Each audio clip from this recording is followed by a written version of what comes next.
Hello students, last में हमने organic chemistry शुरू किया था।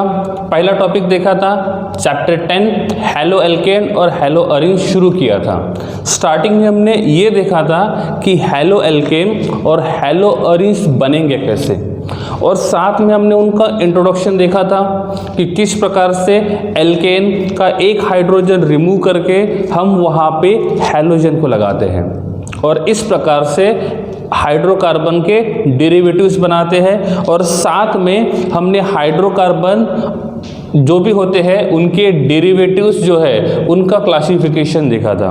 ठीक है, अब यहाँ पे हम क्या करेंगे, फिर से यहाँ पे हमको ये लिखना पड़ेगा, चैप्टर जो रहेगा वो रहेगा 10। अब हम देखेंगे क्लासिफिकेशन। अब यहाँ पे जो हमको क्लासिफिकेशन देखना है, ये क्लासिफिकेशन देखना है हैलोजन डेरिवेटिव्स ऑफ अल्केन का। किसका देखना है? Halogen derivatives of hydrocarbon. ठीक है, तो हैलोजन डेरिवेटिव्स ऑफ हाइड्रोकार्बन का मतलब बताया था। हाइड्रोकार्बन क्या होते हैं वो भी देखा था, डेरिवेटिव्स क्या होते हैं वो भी देखा था, और हैलोजन डेरिवेटिव्स क्या होते हैं उसके बारे में भी यहाँ पे देखा था। सही है, तो अब हमको ये देखना है कि इनका क्लासिफिकेशन कैसे करेंगे।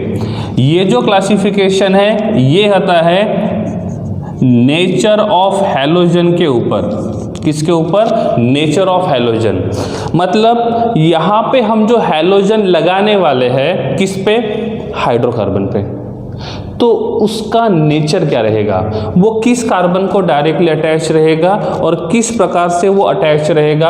तो यहाँ पे हम लोग डेरिवेटिव्स ऑफ हाइड्रोकार्बन का क्लासिफिकेशन करेंगे, और ये जो क्लासिफिकेशन रहेगा ये रहेगा नेचर ऑफ हैलोजन के हिसाब से। अब सबसे पहला हम जो यहाँ पे क्लासिफिकेशन देखेंगे, ये देखेंगे टाइप ऑफ हैलोजन। X का मतलब होता है हैलोजन, और यहाँ पे हम X के जगह यूज कर सकते हैं फ्लोरीन, क्लोरीन, ब्रोमीन या तो आयोडीन। इनमें से कोई भी एक हैलोजन हम यहाँ पे यूज कर सकते हैं। तो पहला जो टाइप है डेरिवेटिव्स ऑफ हाइड्रोकार्बन का, वो जो रहेगा वो किसके ऊपर डिपेंड रहेगा? Type of halogen. Type of halogen मतलब हम हैलोजन के जगह फ्लोरीन यूज कर सकते हैं, या तो क्लोरीन यूज कर सकते हैं, या तो ब्रोमीन यूज कर सकते हैं, या तो आयोडीन यूज करेंगे। तो on the basis of type of halogen हम इनको क्लासिफाई करेंगे फ्लोरोएल्केन, या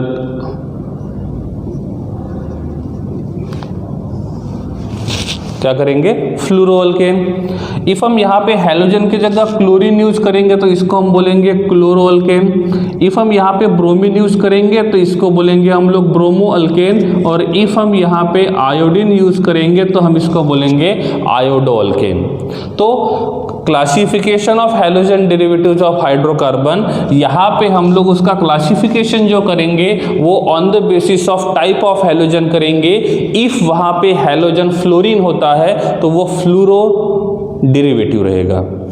इफ वहाँ पे क्लोरीन यूज करेंगे तो उसको बोलेंगे हम लोग क्लोरो डेरिवेटिव। इफ वहाँ पे हम लोग ब्रोमीन को यूज करेंगे तो हम इसको बोलेंगे ब्रोमो डेरिवेटिव। और इफ हम वहाँ पे आयोडीन को यूज करेंगे तो उसको बोलेंगे आयोडो डेरिवेटिव्स। ठीक है, तो पहला जो क्लासिफिकेशन रहेगा वो रहेगा on the basis of type of halogen.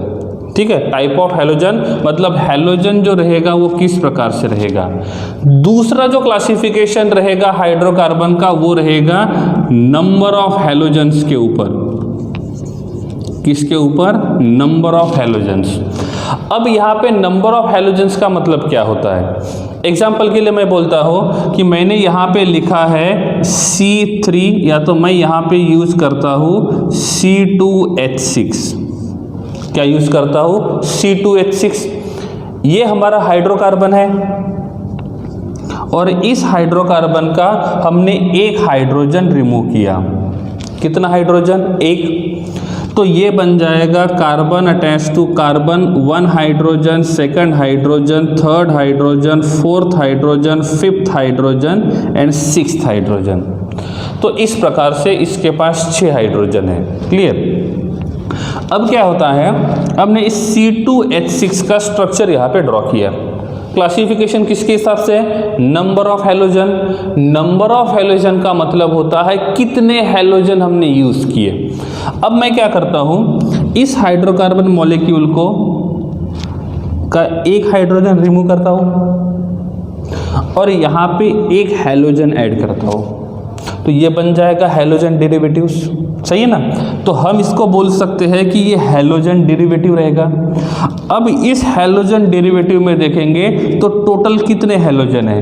एक। तो number of halogen atoms present in derivatives of hydrocarbon is 1।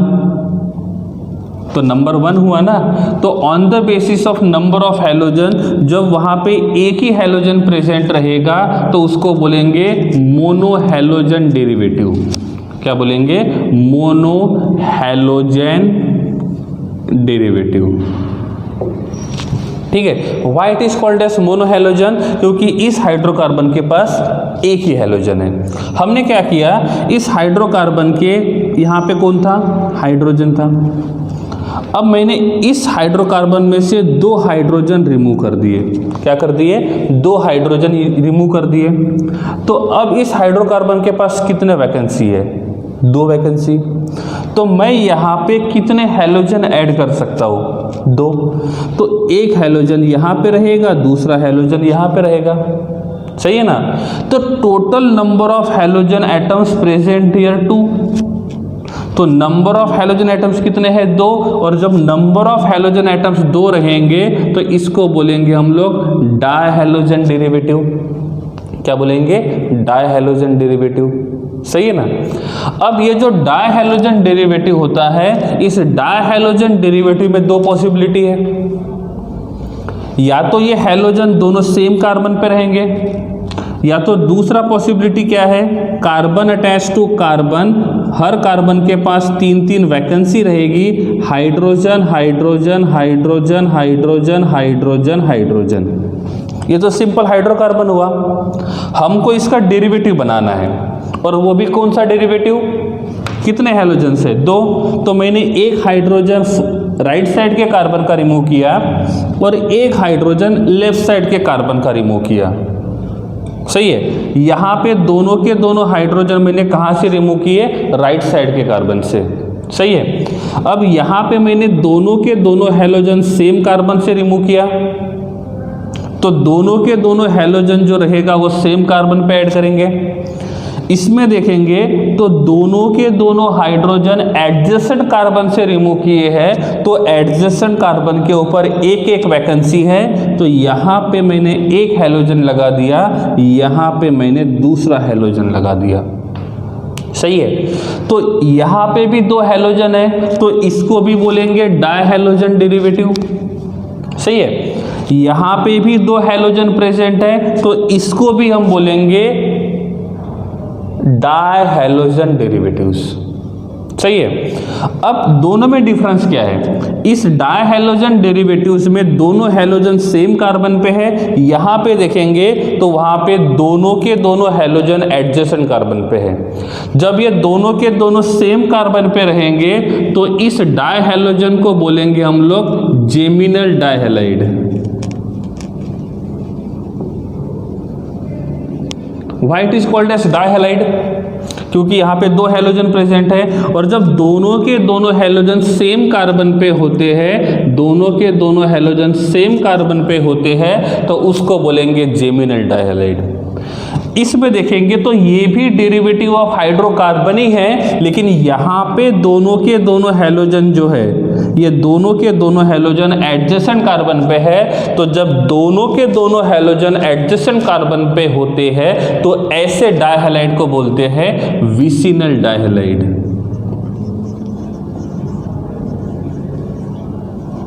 क्या बोलेंगे? विसिनल डाइहैलाइड।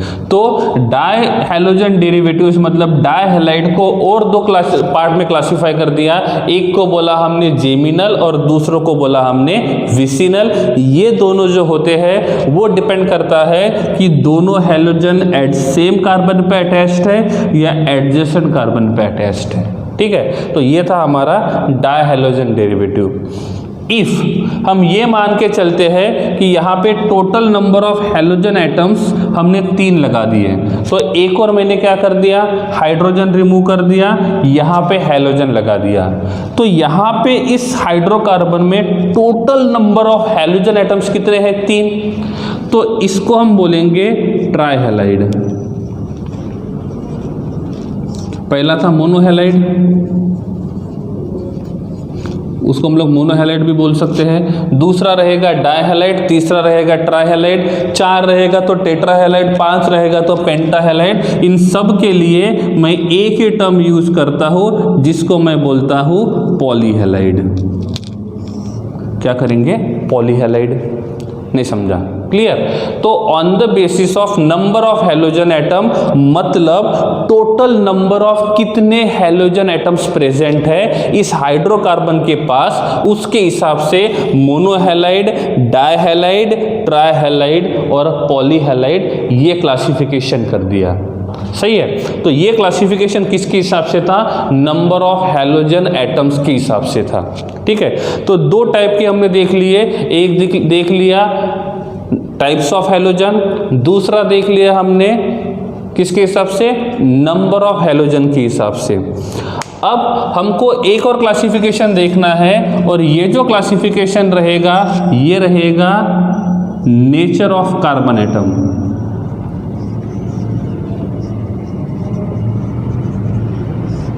किसके ऊपर डिपेंड रहेगा, नेचर ऑफ कार्बन एटम।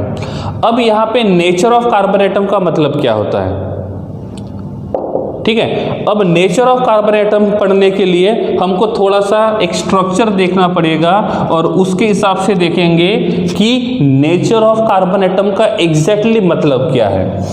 अब यहां पे मैंने स्ट्रक्चर ड्रॉ कर दिया है इस प्रकार से, ठीक है। अब हर कार्बन के पास वैकेंसी है, इस कार्बन के पास 3 हाइड्रोजन है, यहाँ पे भी 3 हाइड्रोजन है, यहाँ पे 1 रहेगा, यहाँ पे 2 रहेंगे, यहाँ पे 3 रहेंगे, यहाँ पे 3 और यहाँ पे रहेंगे 3। सही है, इस प्रकार से जहाँ पे कोई प्रेजेंट नहीं होता है वहाँ पे हाइड्रोजन होता है, ये मान के चलते हैं हम ऑर्गेनिक केमिस्ट्री में। सही है। अब जहाँ पे भी वैकेंसी है, जहाँ पे कोई नहीं है, वहाँ पे हाइड्रोजन प्रेजेंट है, ये मान के हम लोग चल रहे हैं। क्लियर है। अब इस पूरे स्ट्रक्चर को देखेंगे तो इस पूरे स्ट्रक्चर में total number of carbon atom कितने हैं, 1 2 3 4 5 6 7 8। तो total number of carbon atom जो रहेंगे वो कितने रहेंगे, 8 रहेंगे। अब क्या करना है, हमको ये देखना है कि ये जो कार्बन है ये डायरेक्टली कितने कार्बन को अटैच्ड है। This carbon is directly attached to only 1 carbon. This carbon is directly attached to 1 carbon, 2 carbon, 3 carbon। Directly कितने कार्बन को अटैच्ड है वो देखना है, हाइड्रोजन को नहीं देखना है। तो this carbon is directly attached to 3 carbon, this carbon is directly attached to 1 carbon, this carbon is directly attached to 2 carbon, this carbon is directly attached to only 1 carbon, directly attached, indirectly नहीं। This carbon is directly attached to 4 carbon, 1 2 3 4। This carbon is directly attached to 1 carbon and this carbon is directly attached to 1 carbon।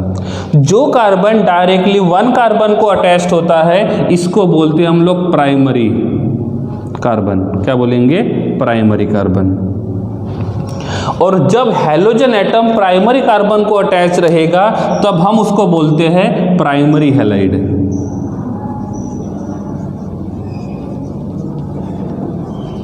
क्या बोलेंगे, primary halide.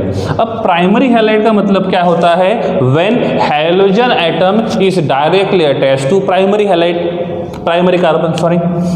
अब मैंने इसको halogen consider किया, तो मैंने ये हैलोजन इस कार्बन पे लगा दिया। तो ये जो कार्बन है, जिस कार्बन पे मैंने इस हैलोजन को लगा दिया है, हैलोजन पे ऐड, इस कार्बन पे ऐड किया है, वो कार्बन प्राइमरी है।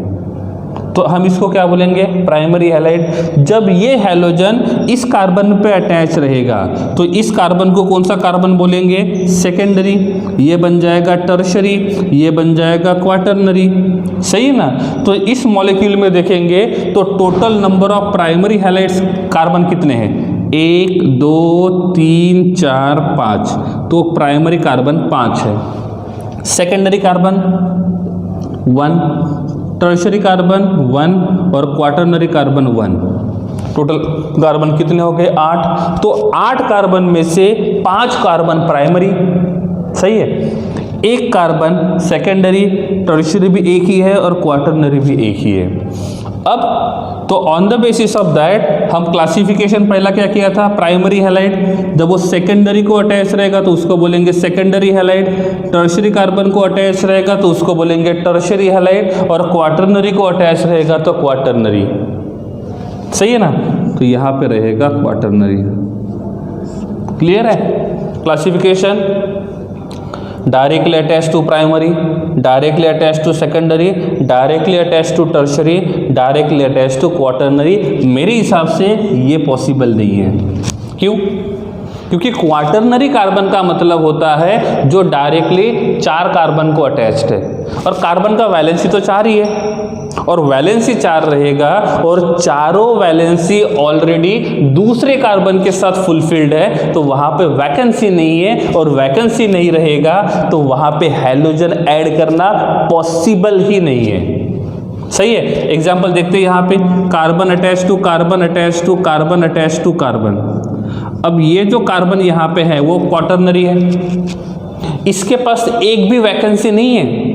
इफ मैं यहाँ पे वैकेंसी प्रोड्यूस करने की कोशिश करता हूँ और यहाँ पे मैं हैलोजन लगाने की कोशिश करता हूँ, तो जब मैंने एक कार्बन को रिमूव किया वहाँ पे हैलोजन लगाया, तो अब इस कार्बन को डायरेक्टली कितने कार्बन अटैच्ड है, 3, 1 2 3। और जब 3 कार्बन अटैच रहेंगे तो ये क्वाटरनरी नहीं रहेगा, ये क्या रहेगा, टर्शरी रहेगा। इसलिए यहाँ पे लिखा हुआ है कि प्राइमरी हैलाइड पॉसिबल है, सेकेंडरी हैलाइड पॉसिबल है, टर्शरी हैलाइड पॉसिबल नहीं है ना। टर्शरी भी पॉसिबल है, क्वाटरनरी पॉसिबल नहीं है, क्योंकि क्वाटरनरी कार्बन के पास एक भी वैकेंसी नहीं रहेगी। तो on the basis of nature of carbon atom हमने इनको 3 पार्ट में क्लासिफाई कर दिया, प्राइमरी हैलाइड, सेकेंडरी हैलाइड और टर्शरी हैलाइड। क्लियर है, नहीं समझा? ओके, तो ये बन जाएगा हमारा classification of hydrocarbon, derivatives of hydrocarbon on the basis of nature of carbon atom, कि यहाँ पे हमने जो कार्बन एटम लिया है वो कार्बन एटम किस प्रकार से हमने क्या किया है, यूज किया है। एक बार आप इसको अच्छे से देख लो कि हमने कौन सा क्लासिफिकेशन किसके हिसाब से किया हुआ है। ठीक है, क्लियर है? तो ये था type of halogen, nature of halogen and nature of carbon atom. Clear है? अब मैं इसको हल्का सा यहाँ से इरेज करता हूँ क्योंकि यहाँ पे इसका कुछ काम नहीं है। ओके, क्योंकि एक क्लासिफिकेशन हमारा और बाकी है। ठीक है, तो हमने क्लासिफिकेशन 3 ही टाइप का देखा है। अब देखेंगे 4th पार्ट टाइप का क्लासिफिकेशन, और 4th टाइप जो रहेगा ये रहेगा on the basis of hybridization. किसके ऊपर? On the basis of hybridization. Hybridization का मतलब intermixing of atomic orbital to form a new set of orbital, that is called as the hybridisation.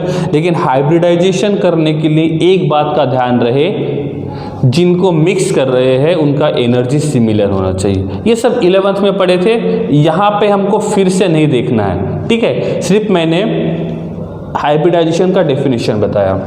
तो ये जो हाइब्रिडाइजेशन है, उस हाइब्रिडाइजेशन के हिसाब से सबसे पहले हम इसको क्लासिफाई करते हैं on the basis of sp3।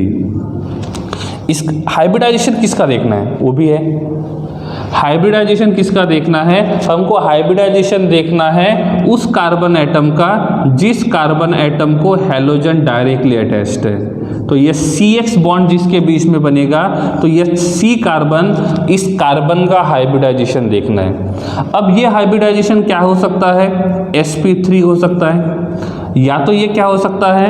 sp2 हो सकता है, या तो पॉसिबिलिटी है कि ये हो सकता है sp कार्बन। सही है।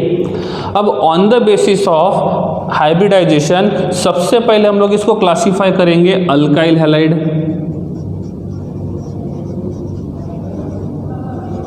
क्या बोलेंगे? Alkyl halide. अल्काइल हैलाइड क्यों बोला? क्योंकि अल्काइल ग्रुप में एक हैलोजन अटैच रहेगा। ठीक है। इसका दूसरा जो क्लासिफिकेशन आता है वो आता है अलाइल, अलिलिक हैलाइड। ठीक है। तीसरा जो रहेगा उसको हम बोलेंगे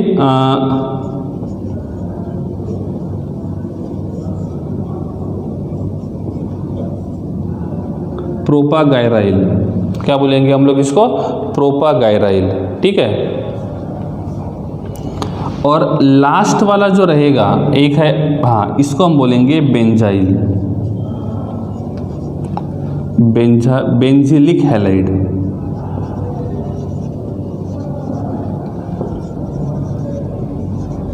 ठीक है। अब इनमें क्या होगा? Alkyl halide, allylic halide, propargyl halide and benzylic halide, इन सभी हैलाइड में ये हैलोजन एटम जो रहेगा ये जिस कार्बन को अटैच रहेगा उस कार्बन का हाइब्रिडाइजेशन स्टेट क्या होना चाहिए? sp3 होना चाहिए। एग्जाम्पल मैंने यहाँ पे लिखा है CH3 attach to CH2 attach to Cl, ऐसे। ठीक है। अब ये देखेंगे तो ये हैलोजन डेरिवेटिव्स है, लेकिन यहाँ पे क्लोरीन है तो इसको बोलेंगे हम लोग क्लोरो डेरिवेटिव। इसका स्ट्रक्चर देखेंगे तो carbon attach to carbon attach to chlorine attach to hydrogen attach to hydrogen, hydrogen hydrogen hydrogen.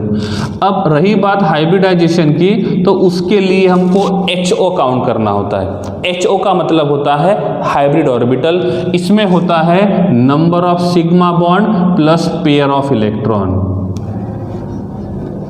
ठीक है। तो ये हमने देखा था हाइब्रिड ऑर्बिटल का फॉर्मूला। ठीक है। इफ हाइब्रिड ऑर्बिटल्स जो होते हैं उसका क्वांटिटी 2 होता है तो हाइब्रिडाइजेशन होता है sp। If hybrid orbital will be 3, then hybridization will be sp2. Number of hybrid orbital will be 4, so hybridization जो रहेगा वो रहेगा sp3। ठीक है। बाकी भी होते हैं लेकिन हमको यहाँ पे उनका काम नहीं आएगा, तो हमको पूरा का पूरा ध्यान जो रखना है वो इन्हीं की तरफ रखना है कि कितने हाइब्रिड ऑर्बिटल है। अब देखेंगे जिस कार्बन को हैलोजन अटैच्ड है उस कार्बन का हाइब्रिडाइजेशन क्या है, ये क्लासिफिकेशन उसके हिसाब से है। अब यहाँ पे देखेंगे तो हैलोजन जो रहेगा वो कहाँ पे है? ये है क्लोरीन हमारा। ये जिस कार्बन को अटैच्ड है ये कार्बन है। इस कार्बन के पास नंबर ऑफ सिग्मा बॉन्ड कितने हैं? 1 सिग्मा, 2 सिग्मा, 3 सिग्मा, 4 सिग्मा। इस कार्बन के पास कोई भी पेयर ऑफ इलेक्ट्रॉन नहीं है, तो इस कार्बन की हम बात करते हैं तो इस कार्बन के पास सिग्मा बॉन्ड 4 है और पेयर ऑफ इलेक्ट्रॉन जो है वो 0 है। तो हाइब्रिड ऑर्बिटल कितने रहेंगे? 4। तो हाइब्रिडाइजेशन जो रहेगा वो रहेगा sp3। ठीक है। तो इस प्रकार से इस अल्काइल हैलाइड का एग्जाम्पल है। तो इस अल्काइल हैलाइड में देखेंगे तो हैलोजन एटम जिस कार्बन को अटैच्ड है उस कार्बन का हाइब्रिडाइजेशन sp3 है और इसीलिए हमने यहाँ पे इन्वॉल्व किया। ठीक है। अब बात आती है एलिलिक हैलाइड। एलिलिक और विनिलिक, ये दो कंसेप्ट मैंने आपको बताए थे। विनिलिक वाला जो रहेगा वो इसमें आ जाएगा, उसको यहाँ पे लिख ही लेते हैं। तो sp2 में क्या आता है? विनिलिक आता है, विनाइलिक हैलाइड। ठीक है। एलिलिक और विनिलिक दोनों में क्या डिफरेंस है? Carbon carbon double bonded carbon को डायरेक्टली अटैच्ड होता है तो इसको बोलते हैं हम लोग विनिलिक।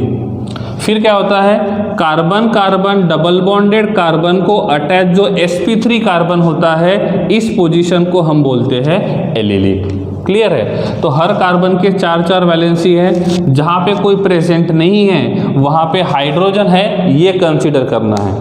अब देखेंगे तो ये हैलोजन डबल बॉन्डेड कार्बन को अटैच्ड है, और जो डबल बॉन्डेड कार्बन को डायरेक्टली अटैच्ड होता है इसको बोलते हैं विनिलिक हैलाइड। इस विनिलिक हैलाइड में देखेंगे तो यहाँ पे जो कार्बन है, इस कार्बन के पास नंबर ऑफ सिग्मा बॉन्ड कितने हैं? 3। तो इस विनिलिक कार्बन के पास नंबर ऑफ हाइब्रिड ऑर्बिटल 3 रहेंगे, तो इसका हाइब्रिडाइजेशन जो रहेगा वो क्या रहेगा? sp2, और इसीलिए हमने विनिलिक हैलाइड को sp2 में यूज किया है। सही है? तो sp2 में इसलिए यूज किया हुआ है क्योंकि यहाँ पे जो हैलोजन है वो जिस कार्बन को अटैच्ड है उस कार्बन का हाइब्रिडाइजेशन sp2 है। क्लियर? अब बात आती है एलिलिक, जो कि बाकी है हमारा।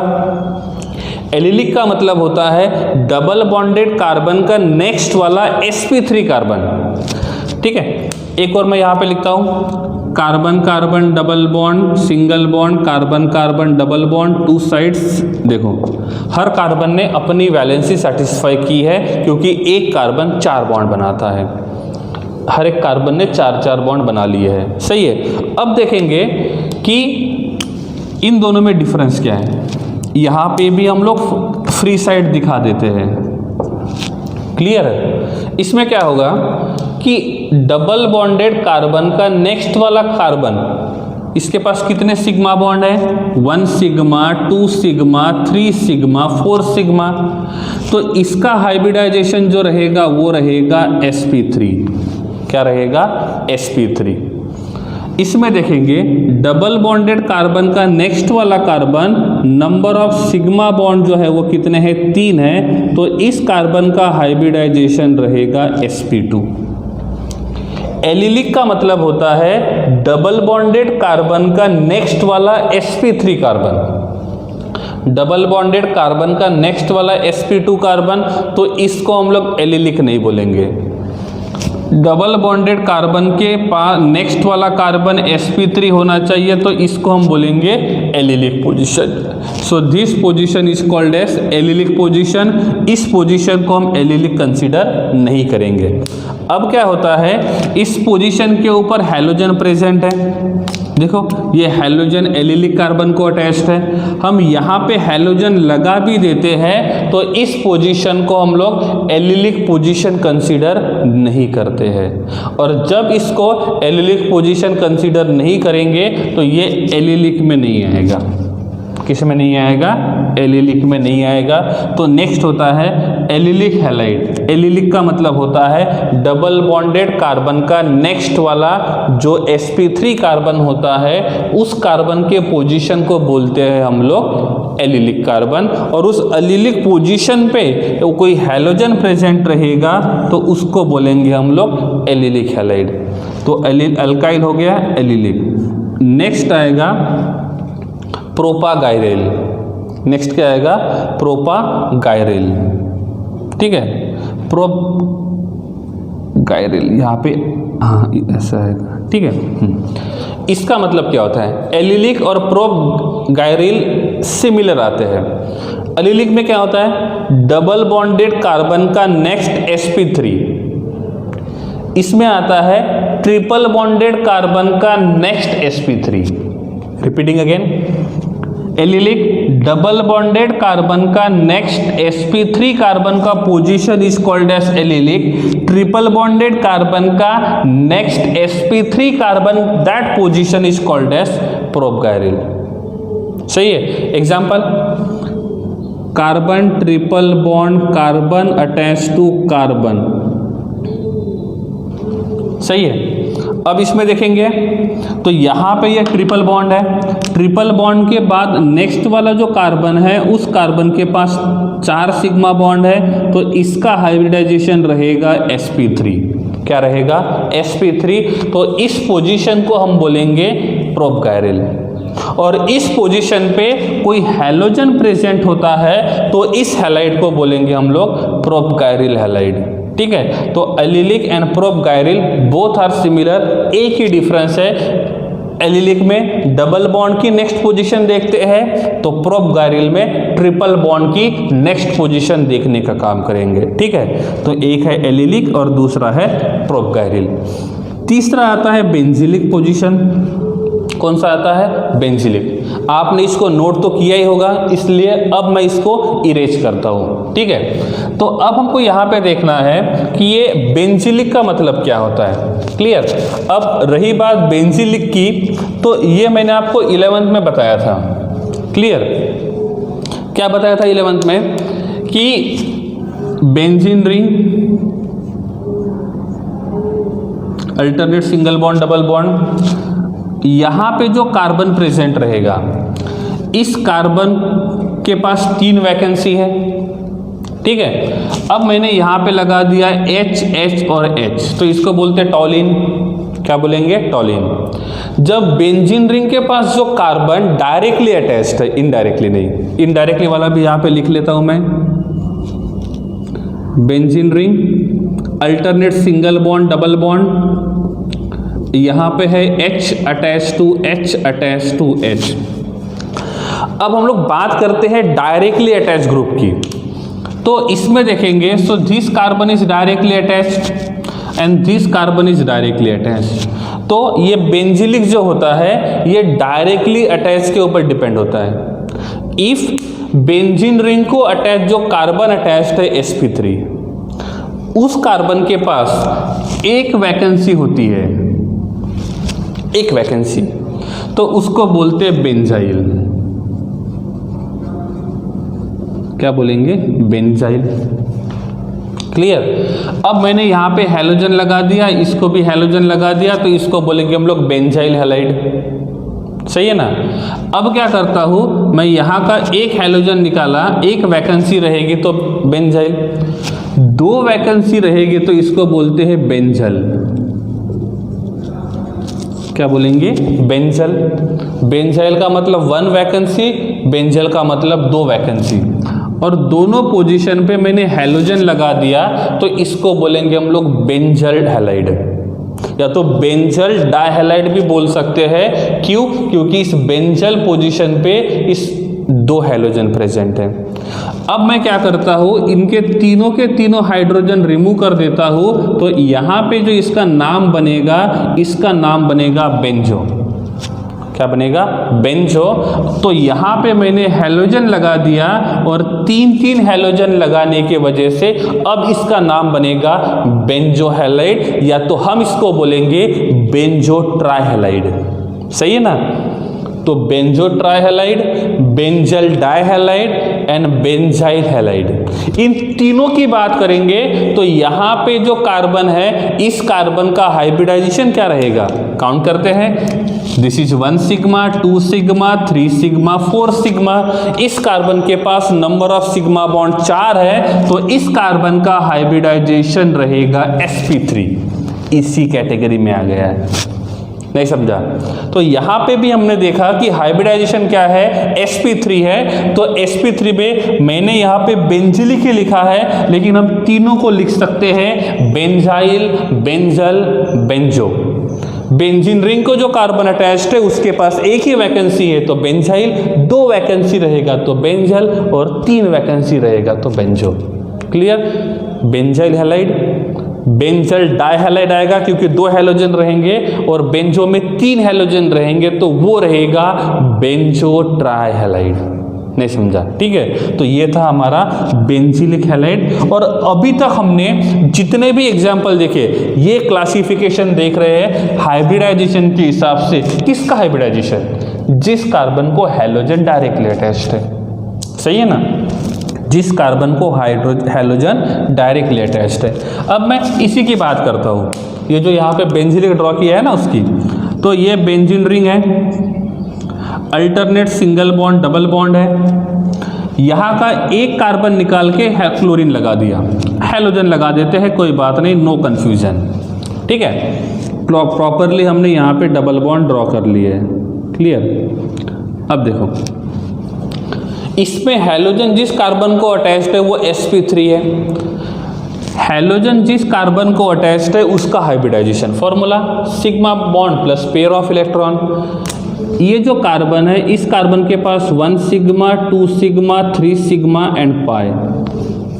क्लियर है? जिनको नहीं पता है उनके लिए लिख देता हूं, single bond always sigma, in double bond 1 sigma 1 pi, in triple bond 1 sigma and 2 pi. Clear है? तो ये होता है सिग्मा बॉन्ड और पाई बॉन्ड। अब यहां पे डबल बॉन्ड जो प्रेजेंट है, इस डबल बॉन्ड में 1 सिग्मा 1 पाई है, तो जिस कार्बन को हैलोजन डायरेक्टली अटैच्ड है उस कार्बन का हाइब्रिडाइजेशन sp2 है, तो वो इसमें नहीं आएगा। ठीक है, तो वो किस में आएगा? sp2 में आएगा, sp3 में नहीं आएगा। तो sp2 का पहला एग्जाम्पल था विनिलिक और दूसरा एग्जाम्पल जो रहेगा वो रहेगा अराइल हैलाइड। क्या बोलेंगे? Aryl halide. अराइल हैलाइड मतलब होता है जिसमें halogen atom directly aromatic molecule को अटैच रहेगा। अब हम यहाँ पे X को निकाल के H लगा देते हैं तो ये हकेल रूल फॉलो करेगा और बेंजीन रिंग जो है वो एरोमेटिक कंपाउंड है। और उस एरोमेटिक कंपाउंड की बात करते हैं, और जब halogen atom directly aromatic group को अटैच रहेगा तो हम उसको बोलेंगे अराइल हैलाइड। तो अराइल हैलाइड का मतलब होता है halogen is directly attached to aromatic ring. Vinylic का मतलब थोड़ी देर पहले बताया था, डबल बॉन्डेड कार्बन की जो पोजीशन होती है that position is called as the vinylic position.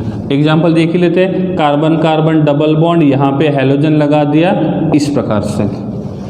Clear? तो अब इसमें जो हैलोजन प्रेजेंट है वो जिस कार्बन को अटैच्ड है 1 सिग्मा 2 सिग्मा 3 सिग्मा, तो यहाँ पे उस कार्बन का हाइब्रिडाइजेशन क्या आएगा? sp2। और इसलिए हमने बोला है कि sp2 में 2 ही पार्ट्स आएंगे, एक रहेगा एरिल और दूसरा रहेगा विनिलिक। क्लियर है?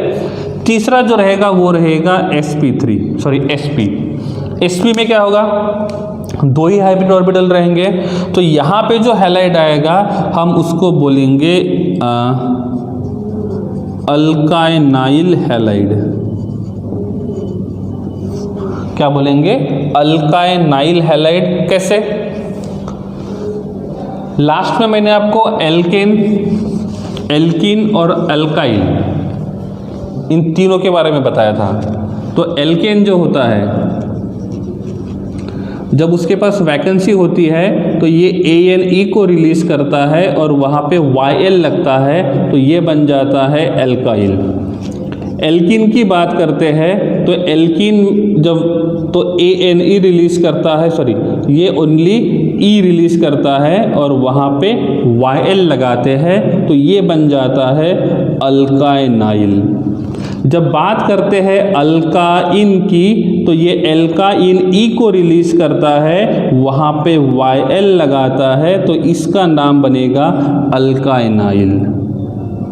क्लियर?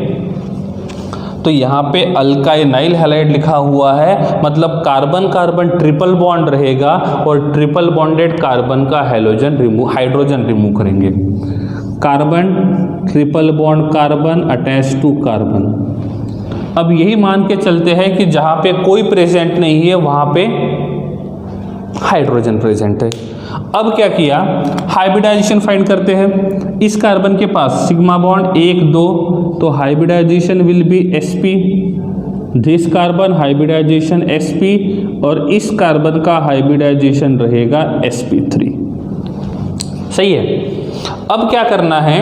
हाइड्रोजन रिमूव करना है। तो ये भी तो देखना पड़ेगा कि हाइड्रोजन कहाँ पे प्रेजेंट है। तो टोटल हाइड्रोजन कितने हैं? 4 में से मैंने इस हाइड्रोजन को रिमूव किया, यहाँ पे हैलोजन लगा दिया। सही है? तो ये जो हैलोजन है ये कौन से कार्बन को अटैच्ड है? sp। और sp कार्बन को अटैच रहेगा तो उसको बोलेंगे हम लोग अल्काइनाइल हैलाइड। अब मैंने क्या कर दिया, यहाँ से हाइड्रोजन को रिमूव नहीं किया, ये एज इट इज रखा। मैंने क्या किया, इस कार्बन का जो हाइड्रोजन था उसको निकाल के हैलोजन लगा दिया। तो क्या ये भी अल्काइनाइल बनेगा, क्या लगता है? तो इस मॉलिक्यूल को हम लोग अल्काइनाइल हैलाइड बोल सकते हैं? नहीं, क्यों? क्योंकि यहाँ पे जो हैलोजन है वो जिस कार्बन को अटैच्ड है उस कार्बन का हाइब्रिडाइजेशन क्या है? sp3, तो ये sp3 में आएगा। और ट्रिपल बॉन्ड के नेक्स्ट वाले sp3 कार्बन को अटैच्ड है तो वो रहेगा प्रोपगायराइल, सही है ना? हाँ, तो ये sp में नहीं आएगा, वो कहाँ पे आएगा? sp3 में आएगा। क्लियर है? तो इस प्रकार से जो हैलोजन कंपाउंड्स होते हैं एल्केन के, उनका हमने क्लासिफिकेशन देखा और ये क्लासिफिकेशन 4 बेसिस पे देखा। पहला, टाइप ऑफ हैलोजन, फ्लोरीन रहेगा तो फ्लोरो डेरिवेटिव, क्लोरीन रहेगा तो क्लोरो डेरिवेटिव, ब्रोमीन रहेगा तो ब्रोमो डेरिवेटिव, आयोडीन रहेगा तो आयोडो डेरिवेटिव। जब बात करेंगे नंबर ऑफ हैलोजन के हिसाब से, only 1 halogen that is called as monohalide, 2 halogen dihalide, both halogen present on same carbon atom geminal, both are present and adjacent carbon atom, then it is called as vicinal. Clear है? 3 present रहेंगे तो trihalide, 4 रहेंगे तो टेट्राहैलाइड, n number रहेंगे तो पॉलीहैलाइड। तो directly मैंने एक ही टर्म को यहाँ पे लिख दिया। थर्ड क्लासिफिकेशन था नेचर ऑफ कार्बन एटम, जिस कार्बन को ये हैलोजन अटैच्ड है उस कार्बन का नेचर कैसे रहेगा। इफ वो प्राइमरी कार्बन है तो प्राइमरी हैलाइड, सेकेंडरी कार्बन रहेगा तो सेकेंडरी हैलाइड, और टर्शरी कार्बन रहेगा तो tertiary halide. Quaternary halide possible नहीं है क्योंकि क्वाटरनरी कार्बन के पास वैकेंसी रहेगी ही नहीं। सही है? फिर देखा था on the basis of hybridization, ये उस कार्बन एटम का हाइब्रिडाइजेशन देखा था जिस कार्बन एटम को हैलोजन जो रहेगा वो डायरेक्टली अटैच रहेगा। तो sp3, sp2 और sp 3 टाइप के कार्बन एटम हो सकते हैं। sp3 में 3 पार्ट देखें, 4 part, alkyl, allyl, propargyl and benzylic. Benzylic के साथ हमने बेंजाइल, बेंजल और बेंजो, ये तीनों देखे थे। sp2 में 2 देखे थे, एक है विनिलिक डबल बॉन्डेड का नेक्स्ट वाला पोजीशन, एलिलिक ट्रिपल बॉन्डेड के नेक्स्ट वाला पोजीशन प्रोपगायराइल, और डबल बॉन्डेड वाला ही position it is called as vinylic. Benzene ring को डायरेक्टली अटैच रहेगा, एरोमेटिक कंपाउंड को डायरेक्टली अटैच रहेगा तो उसको बोलेंगे अराइल हैलाइड, और sp कार्बन को डायरेक्टली अटैच रहेगा तो उसको बोलेंगे हम लोग अल्काइनाइल हैलाइड। तो ये रहेगा क्लासिफिकेशन किसका? हैलोजन डेरिवेटिव्स ऑफ एल्केन का। ठीक है, एक बार इसको अच्छे से नोट डाउन कर लेना है और इसको अच्छे से एक बार रीड करना है, क्योंकि क्लासिफिकेशन के ऊपर भी क्वेश्चन आता है कि ये पर्टिकुलर कंपाउंड जो रहेगा उसका क्लासिफिकेशन किस हिसाब से रहेगा। ठीक है, तो ये था क्लासिफिकेशन के बारे में कि क्लासिफिकेशन मतलब किस हिसाब से हम इसको क्लासिफाई करेंगे। क्लियर? अब यहाँ पे हम लोग कुछ एग्जाम्पल्स देखेंगे, एग्जाम्पल से देखना है कि वो किस पार्ट में आ सकता है। अब मैंने यहाँ पे लिखा है CH3Cl, क्या लिखा है? CH3Cl। अब इस CH3Cl को देखेंगे, इनका स्ट्रक्चर ड्रॉ करेंगे तो यहाँ पे Cl attach to H, attach to H, attach to H। ठीक है, टाइप ऑफ हैलोजन के हिसाब से देखेंगे तो ये होना चाहिए क्लोरो डेरिवेटिव। कौन सा derivative? Chloro derivative. Number of halogen के हिसाब से देखा जाएगा तो ये होना चाहिए मोनोक्लोरो डेरिवेटिव। सही है ना? और हाइब्रिडाइजेशन के हिसाब से देखा जाएगा तो ये होना चाहिए अल्काइल हैलाइड। क्या होना चाहिए? Alkyl halide. ठीक है, अब नेचर ऑफ कार्बन एटम के हिसाब से देखेंगे तो जिस कार्बन को डायरेक्टली अटैच्ड है Cl, उसके पास एक भी कार्बन नहीं है, तो ऐसे कंपाउंड को हम बोलते हैं मिथाइल ग्रुप। क्या बोलेंगे? Methyl group. तो मिथाइल का मतलब होता है जिस कार्बन को सभी के सभी हाइड्रोजन प्रेजेंट होते हैं, या तो जिस कार्बन को डायरेक्टली एक भी कार्बन अटैच नहीं है, उस ग्रुप को बोलते हैं मिथाइल। ये छूट गया था। ठीक है, तो इस हिसाब से देखा जाएगा तो ये कौन सा कंपाउंड होना चाहिए? मिथाइल ग्रुप होना चाहिए। ठीक है, तो ये है क्लासिफिकेशन के हिसाब से। क्लियर। अब इसमें थोड़ा चेंज कर देता हूँ, एक हाइड्रोजन निकाल के एक हैलोजन लगा दिया। ऐसा नहीं है कि वो या तो फ्लोरो रहेगा या तो क्लोरो रहेगा या तो ब्रोमो रहेगा, ये मिक्स भी हो सकता है। जैसे मैंने यहाँ पे Cl लगा दिया और यहाँ पे Br लगा दिया। अब क्या करेंगे, यहाँ से H निकालेंगे, यहाँ पे Br लगा देंगे। अब टाइप ऑफ हैलोजन के हिसाब से जाएंगे तो यहाँ पे क्लोरीन भी प्रेजेंट है, ब्रोमीन भी प्रेजेंट है, तो हम क्लोरो ब्रोमो दोनों को यूज करेंगे। अल्फाबेटिकली बी पहले आता है तो लिखेंगे ब्रोमो क्लोरो डेरिवेटिव। क्यों? क्योंकि ब्रोमीन और क्लोरीन दोनों प्रेजेंट है, तो यहाँ पे ब्रोमो और क्लोरो दोनों आएगा। टोटल नंबर ऑफ हैलोजन कितने हैं? 2 है, तो इसको क्या बोलेंगे? मोनो नहीं, नंबर के हिसाब से क्या आना चाहिए? डाई आना चाहिए, तो इसके जगह हम यूज करेंगे डाई हैलाइड रहेगा, तो ये अल्काइल हैलाइड ही, इसको क्या बोलेंगे हम लोग? मिथाइल के हिसाब से देखेंगे, लेकिन ये मिथाइल डाई हैलाइड रहेगा। ठीक है, अब हम दूसरा एग्जांपल यहाँ पे देखते हैं। अब यहाँ पे लिख दिया C2H5 और Br। ठीक है, सबसे पहले स्ट्रक्चर ड्रॉ करने के लिए कितने कार्बन है वो देखना पड़ेगा। Total number of carbon atoms are 2, each carbon having 3 vacancy. Total hydrogen 5, 1 similar देंगे, 1 यहाँ पे 1 दिया, हाइड्रोजन खत्म हो गए। इस कार्बन के पास 1 वैकेंसी है, तो यहाँ पे रहेगा Br। क्या रहेगा?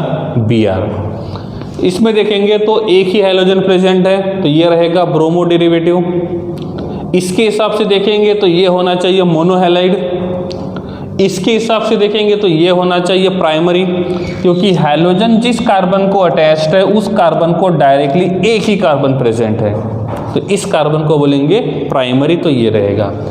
Br जिस कार्बन को अटैच्ड है उस कार्बन का हाइब्रिडाइजेशन क्या रहेगा? 1 sigma, 2 sigma, 3 sigma, 4 sigma. 4 sigma तो हाइब्रिड ऑर्बिटल रहेंगे 4, तो हाइब्रिडाइजेशन क्या रहेगा? sp3 रहेगा, तो इसका हाइब्रिडाइजेशन जो रहेगा वो sp3 के हिसाब से रहेगा। ठीक है, अब इसमें से एक हाइड्रोजन निकाल दिया और एक Br और लगा दिया। अब पॉसिबिलिटी क्या है कि ये जो Br है वो हम यहाँ पे लगाते हैं,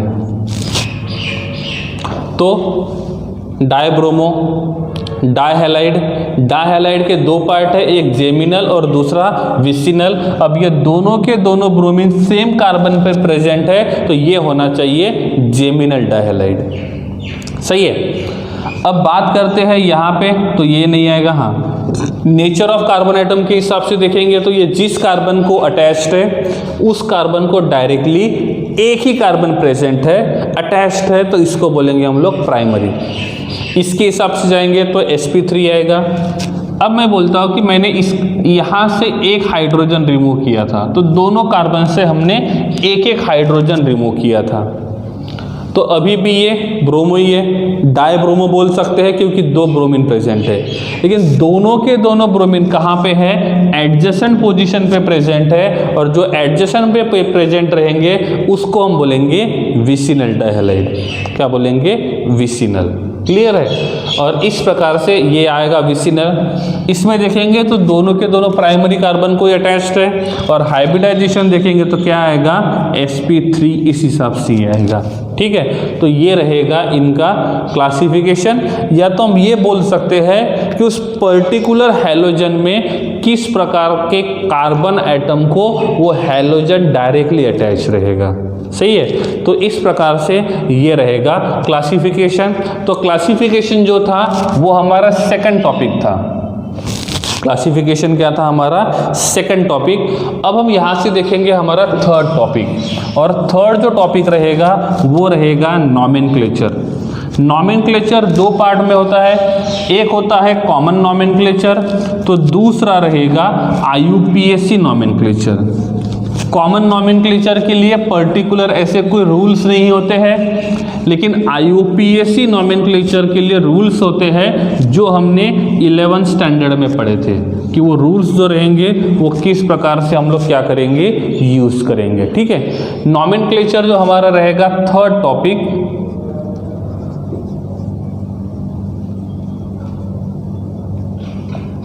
ठीक है। नॉमेनक्लेचर जो होता है, अब मैंने आपको बोला था हाइड्रोकार्बन के डेरिवेटिव कौन से होते हैं, halo alkane, hello alkene, hello alkyne और हेलो अरीन, 4 देखे थे। 4 में से मैंने आपको ये भी बोला था कि इनमें से 2 के बारे में पढ़ना है। कौन से? एक होता है हेलो एल्केन और दूसरा होता है हेलो अरीन, ठीक है। अब इन दोनों में डिफरेंस क्या रहेगा, एक होता है हेलो एल्केन और दूसरा रहेगा हेलो अरीन। मतलब यहां पे रहेगा एलिफेटिक, या तो हम इसको बोल सकते हैं RX, तो यहाँ पे आएगा ARX। जैसे R को हम बोलते हैं अरील ग्रुप, वैसे AR को बोलते हैं हम लोग अरील ग्रुप। तो इनका IUPAC नॉमेनक्लेचर जो होता है वो होता है हेलो एल्केन और एरोमेटिक कंपाउंड में होता है हेलो अरीन। लेकिन जब कॉमन की बात करते हैं तो कॉमन में IUPAC नॉमेनक्लेचर जो रहेगा, इनका नॉमेनक्लेचर रहेगा अल्काइल हैलाइड। तो यहाँ पे इनका नॉमेनक्लेचर रहेगा अराइल हैलाइड। क्या रहेगा? अराइल हैलाइड, ठीक है। तो ये रहेगा एक कॉमन नॉमेनक्लेचर और दूसरा जो रहेगा वो रहेगा IUPAC नॉमेनक्लेचर। यहाँ पे कॉमन नॉमेनक्लेचर में जो वर्ड्स यूज करते एक होता है ortho, Meta, para. Ortho, Meta, para, ये मैंने आपको 11th में बताया था। ऑर्थो पोजीशन क्या होता है, मेटा पोजीशन क्या होता है, पैरा पोजीशन क्या होता है। ये टॉपिक छोटा सा है तो पहले इसको ख़त्म कर लेते हैं। एग्जाम्पल के लिए यहाँ पे मैंने बेंजीन रिंग ड्रॉ किया है, ठीक है। इस बेंजीन रिंग को हम देखेंगे तो बेंजीन रिंग पे मैंने क्या किया है, यहाँ पे लगा दिया है Cl। क्या लगा दिया है? Cl। तो IUPAC के हिसाब से इसका नाम क्या होना चाहिए, हैलोजन कौन सा प्रेजेंट है, क्लोरीन, तो इसका नाम रहेगा क्लोरो। और एरोमेटिक कंपाउंड कौन सा है, बेंजीन, तो इसका नाम रहेगा हेलोबेंजीन। क्या रहेगा? हेलोबेंजीन, ठीक है। अब बात आती है कॉमन की, तो कॉमन नॉमेनक्लेचर में देखेंगे तो इसका नाम होना चाहिए फिनाइल क्लोराइड, क्योंकि बेंजीन रिंग जो रहेगा उसका नाम आना चाहिए फिनाइल क्लोराइड, तो इसका नाम रहेगा फिनाइल क्लोराइड। क्या रहेगा? फिनाइल क्लोराइड, ठीक है। अब इसको ही थोड़ा सा चेंज कर लेते हैं। हमारे पास बेंजीन रिंग प्रेजेंट है, यहाँ पे लगा दिया CH3 और यहाँ पे लगा दिया Cl। क्लियर? पहले इसको छुपा देते हैं, तो इसका नाम आता है टॉलिन, सही है। टॉलिन में देखेंगे तो टॉलिन के ऑर्थो पोजीशन पे क्लोरो प्रेजेंट है, तो इसका कॉमन नेम जो रहेगा वो कॉमन नेम रहेगा ऑर्थो क्लोरो टॉलिन। IUPAC क्या होना चाहिए, क्लोरीन का प्रायोरिटी ज़्यादा है, तो ये रहेगा 1 और ये रहेगा 2। 1 क्लोरो 2 मिथाइल बेंजीन, क्या रहेगा? 1 क्लोरो 2 मिथाइल बेंजीन। इसी को चेंज किया, यहाँ पे Cl लगा दिया। ये मोनोक्लोराइड है, डाइक्लोराइड है, तो इसका IUPAC नॉमेनक्लेचर रहेगा 1,2 डाइक्लोरोबेंजीन। 1,2 डाइक्लोरोबेंजीन,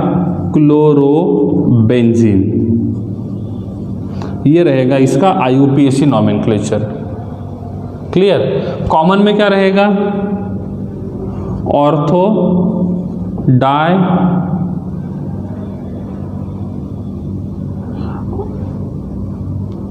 क्लोरोहैलाइड, डाइक्लोरोबेंजीन बोल सकते हैं हम लोग। आप देखोगे तो ये दोनों नेम जो होते हैं वो सिमिलर जैसे दिखते हैं, क्योंकि लास्ट में मैंने आपको ये भी बोला था कि जो भी IUPAC के रूल्स होते हैं वो स्पेशली एलिफेटिक कंपाउंड्स के लिए होते हैं। एरोमेटिक कंपाउंड्स में हम ऐसे कोई रूल्स फॉलो नहीं करते हैं, क्योंकि बहुत सारे कंपाउंड्स जो होते हैं हम जो उनका कॉमन नॉमेनक्लेचर लिखते हैं और वही उसका IUPAC नॉमेनक्लेचर भी लिखते हैं, और इसीलिए इसकी तरफ हमको ज़्यादा ध्यान नहीं देना है, ज़्यादा ध्यान देना है इसकी तरफ। क्लियर। अब एग्जाम्पल के लिए लिखते हैं हम लोग इसका पहला, मैंने यहाँ पे बॉन्ड लाइन स्ट्रक्चर ड्रॉ कर दिया इस हिसाब से, और आपको पूछा मैंने कि इसका नॉमेनक्लेचर क्या होना चाहिए। ठीक है, इसका सबसे पहले हमको कंडेंस फॉर्मूला ड्रॉ करना पड़ेगा। कितने कार्बन है, 1 2 3 4, तो ये बन जाएगा CH3 CH2 CH attach to CH3 and Cl। Rule number 1 ये हमारा इंपॉर्टेंट है क्योंकि इसके लिए रूल सही नहीं एरोमेटिक के लिए, most of the rules aliphatic के लिए आते हैं। Rule number 1, select the longest continuous carbon chain. कितने कार्बन की चेन है, 4 कार्बन की। नंबरिंग कहाँ से शुरू करेंगे, जिस साइड से फंक्शनल ग्रुप पास में रहेगा, तो ये रहेगा 1 2 3 4, टोटल कार्बन कितने हैं, 4। तो इसका नाम होना चाहिए ब्यूट, सिंगल बॉन्ड है तो ANE, तो ये रहेगा किसका नाम, पेरेंट चेन का। अब देखेंगे कि यहाँ पे कोई ग्रुप अटैच्ड है, कौन है, क्लोरो। IUPAC नॉमेनक्लेचर में क्लोरीन जो होता है वो सामने आता है, तो इसका नाम रहेगा हेलो। हेलो में क्लोरीन है तो क्या रहेगा, क्लोरो, तो यहाँ पे लिखेंगे क्लोरो। अब क्लोरो प्रेजेंट है तो उसका पोजीशन लिखना पड़ेगा कि वो कौन से कार्बन पे अटैच्ड है। कौन से कार्बन पे प्रेजेंट है, सेकंड कार्बन पे, तो इसका नाम रहेगा 2-क्लोरोब्यूटेन। क्या रहेगा, 2-क्लोरोब्यूटेन। नेक्स्ट एग्जांपल देखते हैं यहां पे हम लोग इस प्रकार से।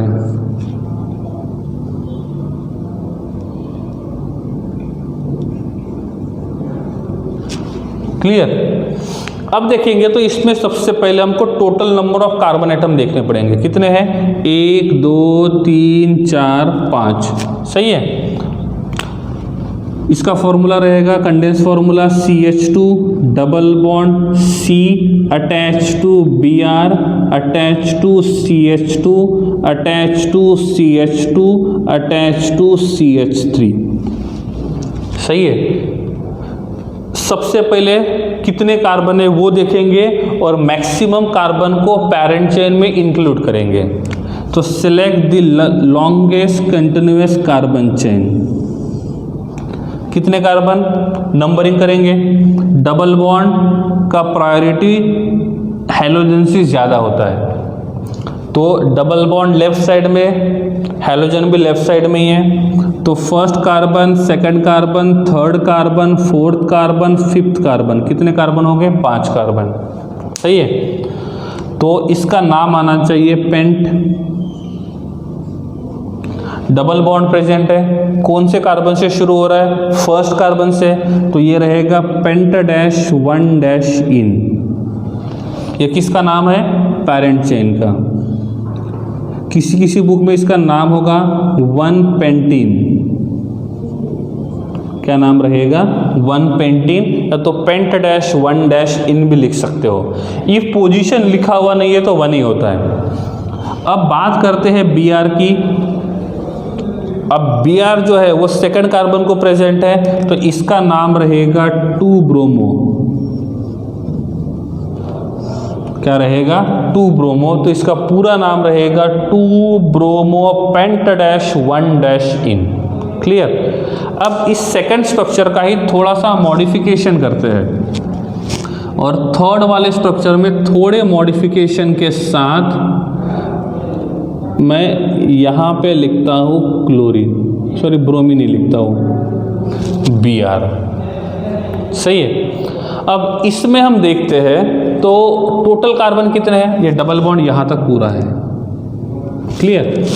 तो 1 2 3 4 5 कार्बन है, तो ये बन जाएगा CH2 double bond CH attach to CH2 attach to CH attach to CH3, और ये रहेगा Br, सही है। अब select the longest continuous carbon chain. तो यहाँ पे जो कार्बन चेन है जिसको हमने सिलेक्ट किया हुआ है ये 5 कार्बन की है। अब क्वेश्चन ये आता है नंबरिंग कहाँ से करें। लेफ्ट साइड से जाएंगे तो डबल बॉन्ड पास में है, राइट साइड से जाएंगे तो हैलोजन पास में है। हैलोजन से डबल बॉन्ड का प्रायोरिटी ज़्यादा होता है, इसलिए नंबरिंग करेंगे left to right 1 2 3 4 5। Total carbon 5 है और टोटल कार्बन 5 होने की वजह से इसका नाम रहेगा pent. Double bond first carbon से शुरू हो रहा है तो इसका नाम रहेगा पेंट डैश 1 डैश इन, और यहाँ पे जो Br है वो फोर्थ कार्बन पे अटैच्ड है तो इसका नाम रहेगा 4 bromo paint dash 1 dash ene. Clear? तो इस प्रकार से ये रहेगा इन कंपाउंड्स का IUPAC नॉमेनक्लेचर। तो IUPAC नॉमेनक्लेचर किस प्रकार से करते हैं वो यहाँ पे लिखा हुआ है। क्लियर? एक और देख लेते हैं।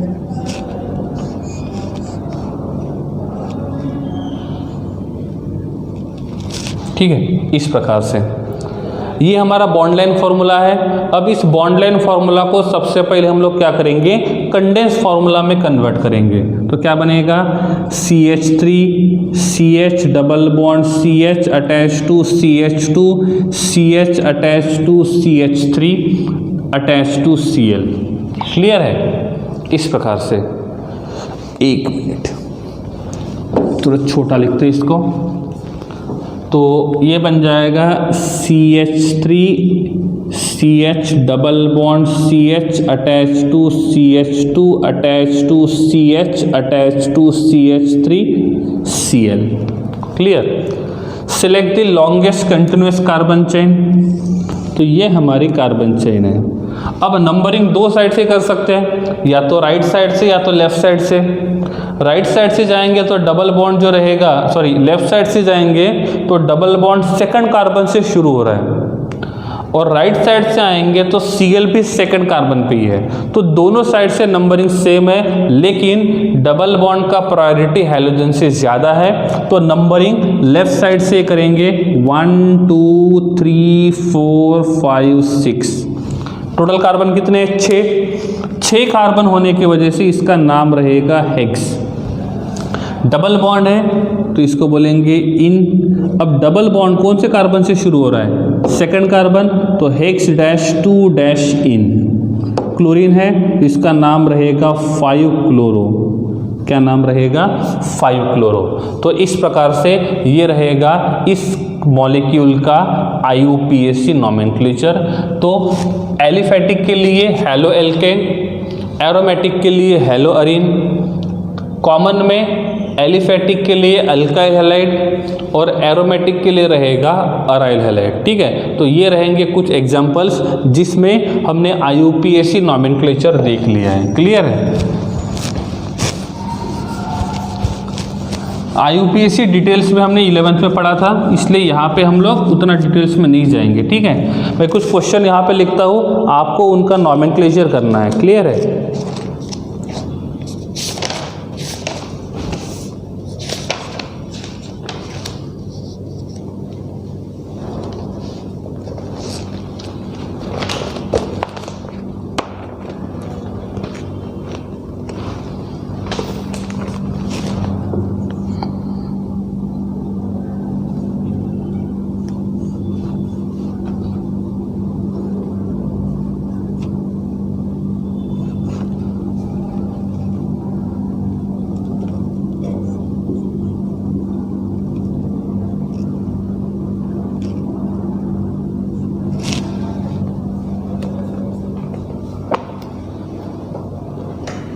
ठीक है, इसका नॉमेनक्लेचर करते पहले एक बार आप ट्राई कर लो कि इसका नॉमेनक्लेचर क्या हो सकता है। ठीक है, वीडियो को पॉज करके इसका IUPAC नॉमेनक्लेचर ढूंढना है, उसके बाद इस आंसर को देखना है। मैं डायरेक्टली करता हूँ। इसका कंडेंस फार्मूला सबसे पहले मैं लिखता हूँ, क्योंकि बिना कंडेंस फार्मूला थोड़ा डिफिकल्ट होता है। प्रैक्टिस हो गई होंगी आपकी अच्छे से, तो आप लोग इस बॉन्ड लाइन फार्मूला से भी IUPAC नॉमेनक्लेचर लिख सकते हो अच्छे से। ये बन जाएगा CH3 C attach to CH2 attach to CH3 attach to Cl। फिर बनेगा CH2 attach to C attach to Br attach to CH3 attach to CH2 attach to CH3। ये है इसका कंडेंस मॉलिक्यूलर फॉर्मूला। ठीक है, रूल क्या कहता है, लॉन्गेस्ट कार्बन चेन को सिलेक्ट करना है। तो पॉसिबल क्या है, 1 2 3 4 5 6, 1 2 3 4 5 6, 1 2 3 4 5 6 7। तो 7 कार्बन की एक पेरेंट चेन हमको मिल रही है। तो ये जो रहेगा ये रहेगा हमारा पेरेंट चेन, जिसपे टोटल नंबर ऑफ कार्बन कितने रहेंगे, 7। अब टोटल कार्बन 7 रहेंगे तो नाम आना चाहिए hept. All bonds are single bond तो आना चाहिए ANE, तो ये रहेगा पेरेंट चेन। क्लियर। अब नंबरिंग देना है। हम लेफ्ट साइड से जाते हैं तो हैलोजन और मिथाइल ग्रुप, इन दोनों में से हैलोजन का प्रायोरिटी ज़्यादा है। ठीक है, अब यहाँ पे जो हैलोजन्स रहेंगे ये किसका काम करेंगे, फंक्शनल ग्रुप का, और मिथाइल जो रहेंगे वो काम करेंगे सब्स्टिट्यूएंट का। हम इस साइड से जाते हैं तो 1 2 3 कार्बन के ऊपर Cl है। हम यहाँ से जाएंगे तो 1 2 3 कार्बन के ऊपर ही Br है। तो हैलोजन का पोजीशन दोनों साइड से सेम है। ऐसे टाइम पे हम देखेंगे कि ब्रोमो और क्लोरो में से ब्रोमो जो रहेगा वो अल्फ़ाबेटिकली पहले आता है। तो नंबरिंग कहाँ से शुरू करेंगे, ब्रोमीन के साइड से करेंगे। तो ये रहेगा 1 2 3 4 5 6 7। तो ये किसका नाम है, हेप्टेन का। अब ये जो हेप्टेन का नाम है इसमें सबसे पहले लिखेंगे ब्रोमो, फिर लिखेंगे क्लोरो। तो इसका नाम रहेगा 3 ब्रोमो,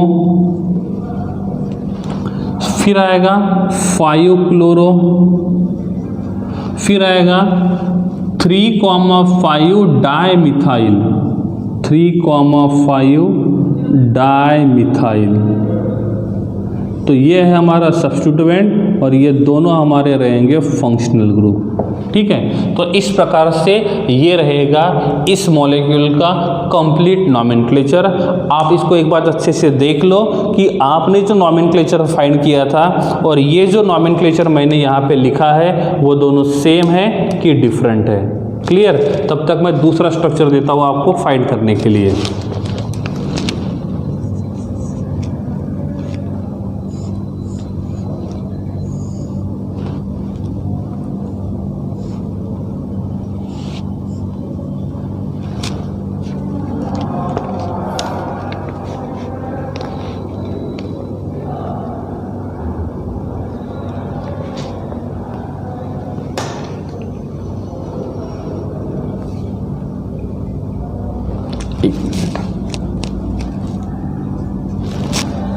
ठीक है,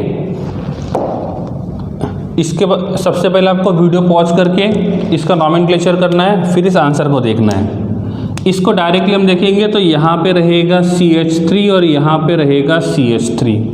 क्लियर। अब हैलोजन जो है वो डायरेक्टली रिंग को अटैच्ड है। क्लियर है। तो हम सबसे पहले क्या करते हैं, इसको अलग ड्रॉ करते हैं। ये है यहाँ पे इस प्रकार से, तो इसका नाम होना चाहिए साइक्लोपेंटेन।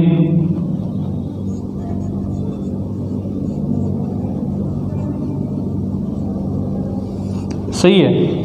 इस साइक्लोपेंटेन को यहाँ पे अटैच्ड है मिथाइल ग्रुप, तो ये होगा डायमिथाइल साइक्लोपेंटेन।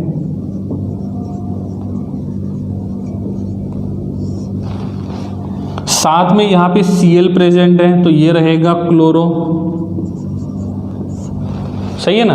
अब बात आती है नंबरिंग की, तो मेरे हिसाब से नंबरिंग क्लोरीन के साइड से शुरू करना चाहिए। तो ये रहेगा 1 और ये रहेगा 2, तो ये बन जाएगा 1 क्लोरो और बन जाएगा 2,2 डायमिथाइल साइक्लोपेंटेन। सही है। अब इसको ही मॉडिफाई करते हैं और मॉडिफाई करने के बाद मैं यहाँ पे थर्ड स्ट्रक्चर आपको देता हूँ। ये रहेगा 6 मेंबर्ड रिंग और 6 मेंबर्ड रिंग में अटैच रहेगा इस प्रकार से यहाँ पे Br।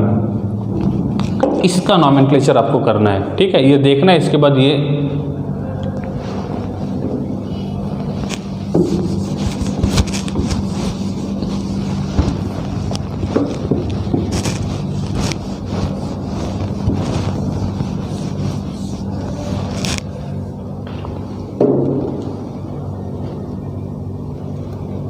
ठीक है।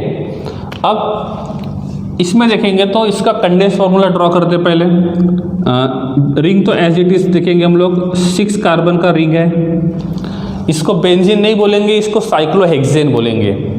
Attach to CH2, attach to CH2, attach to Br। Clear. अब देखो, अब यहाँ पे 2 पॉसिबिलिटी है। या तो हम लोग 2 कार्बन के चेन को पैरेंट चेन कंसीडर करें, या तो हम इस बेंजीन रिंग को पैरेंट चेन कंसीडर करें। अब इस 6 मेंबर्ड रिंग को पैरेंट चेन कंसीडर करें। इस 6 मेंबर में नंबर ऑफ कार्बन एटम ज़्यादा है, नंबर ऑफ कार्बन एटम कम है, तो रूल के हिसाब से हमने इसको पैरेंट चेन कंसीडर करना चाहिए। बट इसमें नंबर ऑफ कार्बन एटम कम होने के बावजूद भी यहाँ पे फंक्शनल ग्रुप प्रेजेंट है, इसीलिए हम इस 2 कार्बन के चेन को as a parent chain consider करेंगे। सही है। और इस पैरेंट चेन को हम लोग नॉमेनक्लेचर करेंगे, तो ये रहेगा फर्स्ट कार्बन, ये रहेगा सेकंड कार्बन, तो इसका नाम रहेगा इथेन। क्या नाम रहेगा? इथेन। इथेन के फर्स्ट कार्बन को Br अटैच्ड है और सेकंड कार्बन को बेंजीन रिंग नहीं सॉरी साइक्लोहेक्सेन का बन जाएगा साइक्लोहेक्सेन। इसका नाम क्या है? साइक्लोहेक्सेन। और एल्केन जब सब्स्टिट्यूएंट का काम करता है तो ANE निकल जाता है और वहाँ पे YL लगेगा, तो इसका नाम बनेगा साइक्लोहेक्साइल। और ये साइक्लोहेक्साइल इस पैरेंट चेन के सेकंड कार्बन को अटैच्ड है, तो इसका नाम रहेगा 1-ब्रोमो 2 साइक्लोहेक्साइल। तो इस प्रकार से ये रहेगा इस मॉलिक्यूल का नॉमेनक्लेचर। क्लियर है। तो इस प्रकार से हम यहाँ पे इनका नॉमेनक्लेचर देख सकते हैं। एक एग्जांपल यहाँ पे ये भी है कि हमने यहाँ पे इस प्रकार से ऐसे बना दिया और एक बना दिया ऐसे, इसका नॉमेनक्लेचर।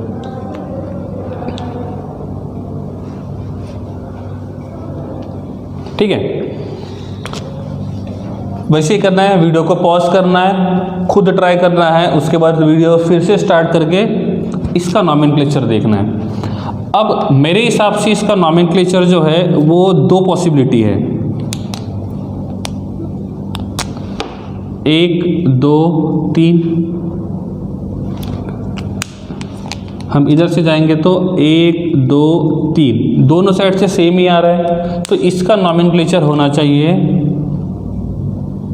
1,3 die bromo cyclo ब्यूटाडैश 1-इन। सही है। फर्स्ट कार्बन से डबल बॉन्ड शुरू हो रहा है, फर्स्ट कार्बन और थर्ड कार्बन के ऊपर 2 Br प्रेजेंट है, तो 1,3 डाई ब्रोमो साइक्लो ब्यूटाडैश 1-इन। क्लियर। अब इसी स्ट्रक्चर को और थोड़ा सा डिफरेंट तरीके से ड्रॉ करता हूं मैं, और आपको उसका नॉमेनक्लेचर करना है।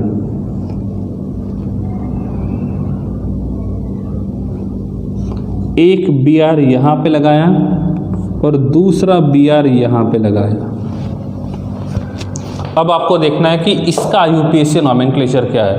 ये पहला, ये उसी के जैसे दूसरा है, एक Br का पोजीशन हमने थोड़ा सा चेंज कर दिया और इस प्रकार से नया स्ट्रक्चर बना लिया। मॉलिक्यूलर फार्मूला दोनों का सेम है, इसका मतलब ये नहीं कि उनका IUPAC नॉमेनक्लेचर भी सेम ही होना चाहिए। आप इसका IUPAC नॉमेनक्लेचर लिख सकते हो, फाइंड कर सकते हो। ठीक है।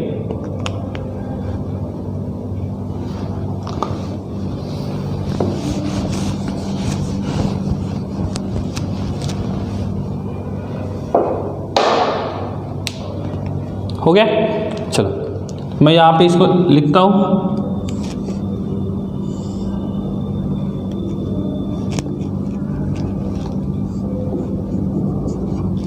क्लियर। अब यहाँ पे Br जो रहेगा और डबल बॉन्ड प्रेजेंट है, तो नंबरिंग रहेगा 1 2 3 4। सही है। तो इसका नाम होना चाहिए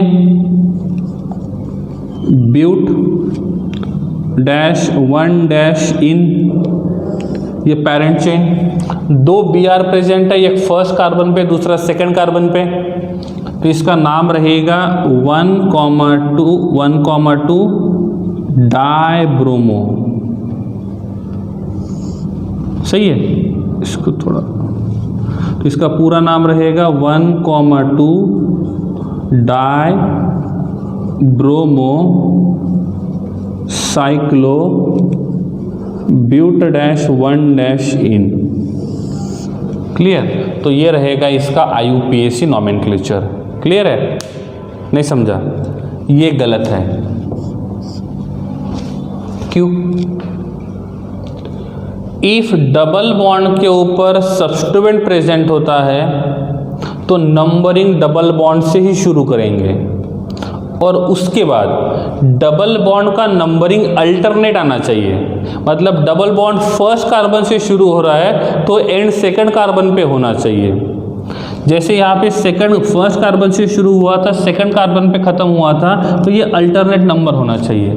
यहाँ पे डबल बॉन्ड फर्स्ट कार्बन से शुरू होता है और फोर्थ कार्बन पे खत्म होता है, और इसीलिए ये जो नॉमेनक्लेचर है वो गलत है। डबल बॉन्ड की तरफ हमेशा ध्यान रखना है। डबल बॉन्ड और ट्रिपल बॉन्ड हमेशा जिस कार्बन से शुरू होते हैं, तो जिस नंबर से शुरू होते हैं उसके नेक्स्ट नंबर पे वो डबल बॉन्ड खत्म होना चाहिए, देन ओनली वो पॉसिबल है। यहाँ पे ये डबल बॉन्ड फर्स्ट कार्बन से शुरू हो रहा है और ख़त्म फोर्थ कार्बन पे हो रहा है, ये गलत है। तो इसका नंबरिंग होना चाहिए 1 2 3 4।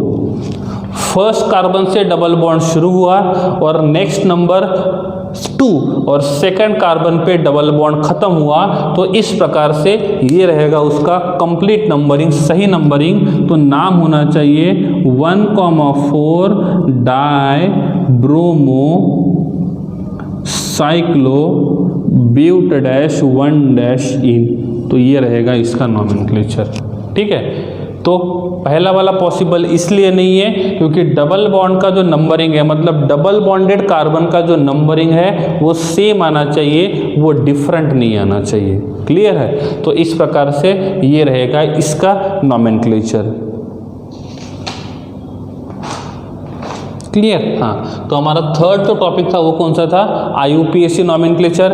टेक्स्ट बुक में टेबल दिया हुआ है। हाँ, उसमें एक बात ध्यान रखना है, जैसे मैं यहाँ पे लिखता हूँ CH3 CH2 CH2 CH2 CH2 और Cl। इसका IUPAC नेम क्या होगा? इसका IUPAC नेम 1-क्लोरोपेंटेन। सही है? नंबरिंग वहाँ से करेंगे ना, राइट साइड से। इसका कॉमन नेम क्या रहेगा? N pentyl chloride. देखा ना common nomenclature, alkyl halide. 5 carbon है तो पेंटाइल बनेगा, और हैलोजन है तो हैलाइड बनेगा। हैलोजन कौन सा है? क्लोरीन, तो वो बन जाएगा क्लोराइड, तो उसका नाम रहेगा N पेंटाइल। N कब आता है? N आइसोनियो जो रहेगा वो पेरेंट चेन में आते हैं, कॉमन नॉमेनक्लेचर में आते हैं।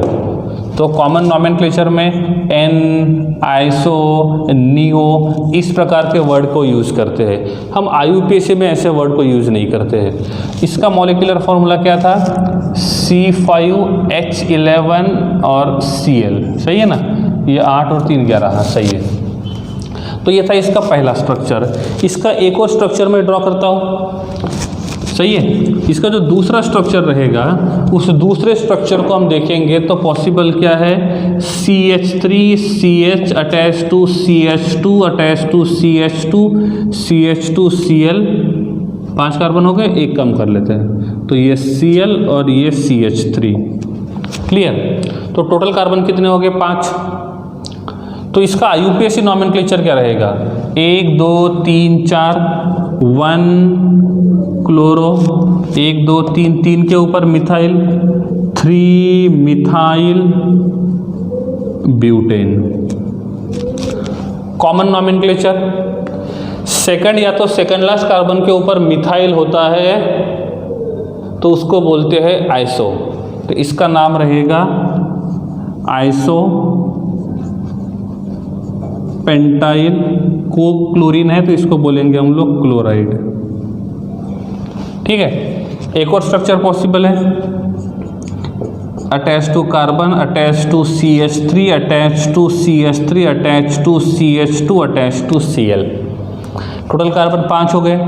IUPAC नॉमेनक्लेचर 1 2 3, तो 2,2 डाइमिथाइल 1 क्लोरो 2,2 डाइमिथाइल 1 2 3, तो इसका नाम रहेगा प्रोपेन। कॉमन नॉमेनक्लेचर क्या रहेगा? सेकंड कार्बन के ऊपर 2 मिथाइल है तो आएगा नियो पेंटाइल क्लोराइड।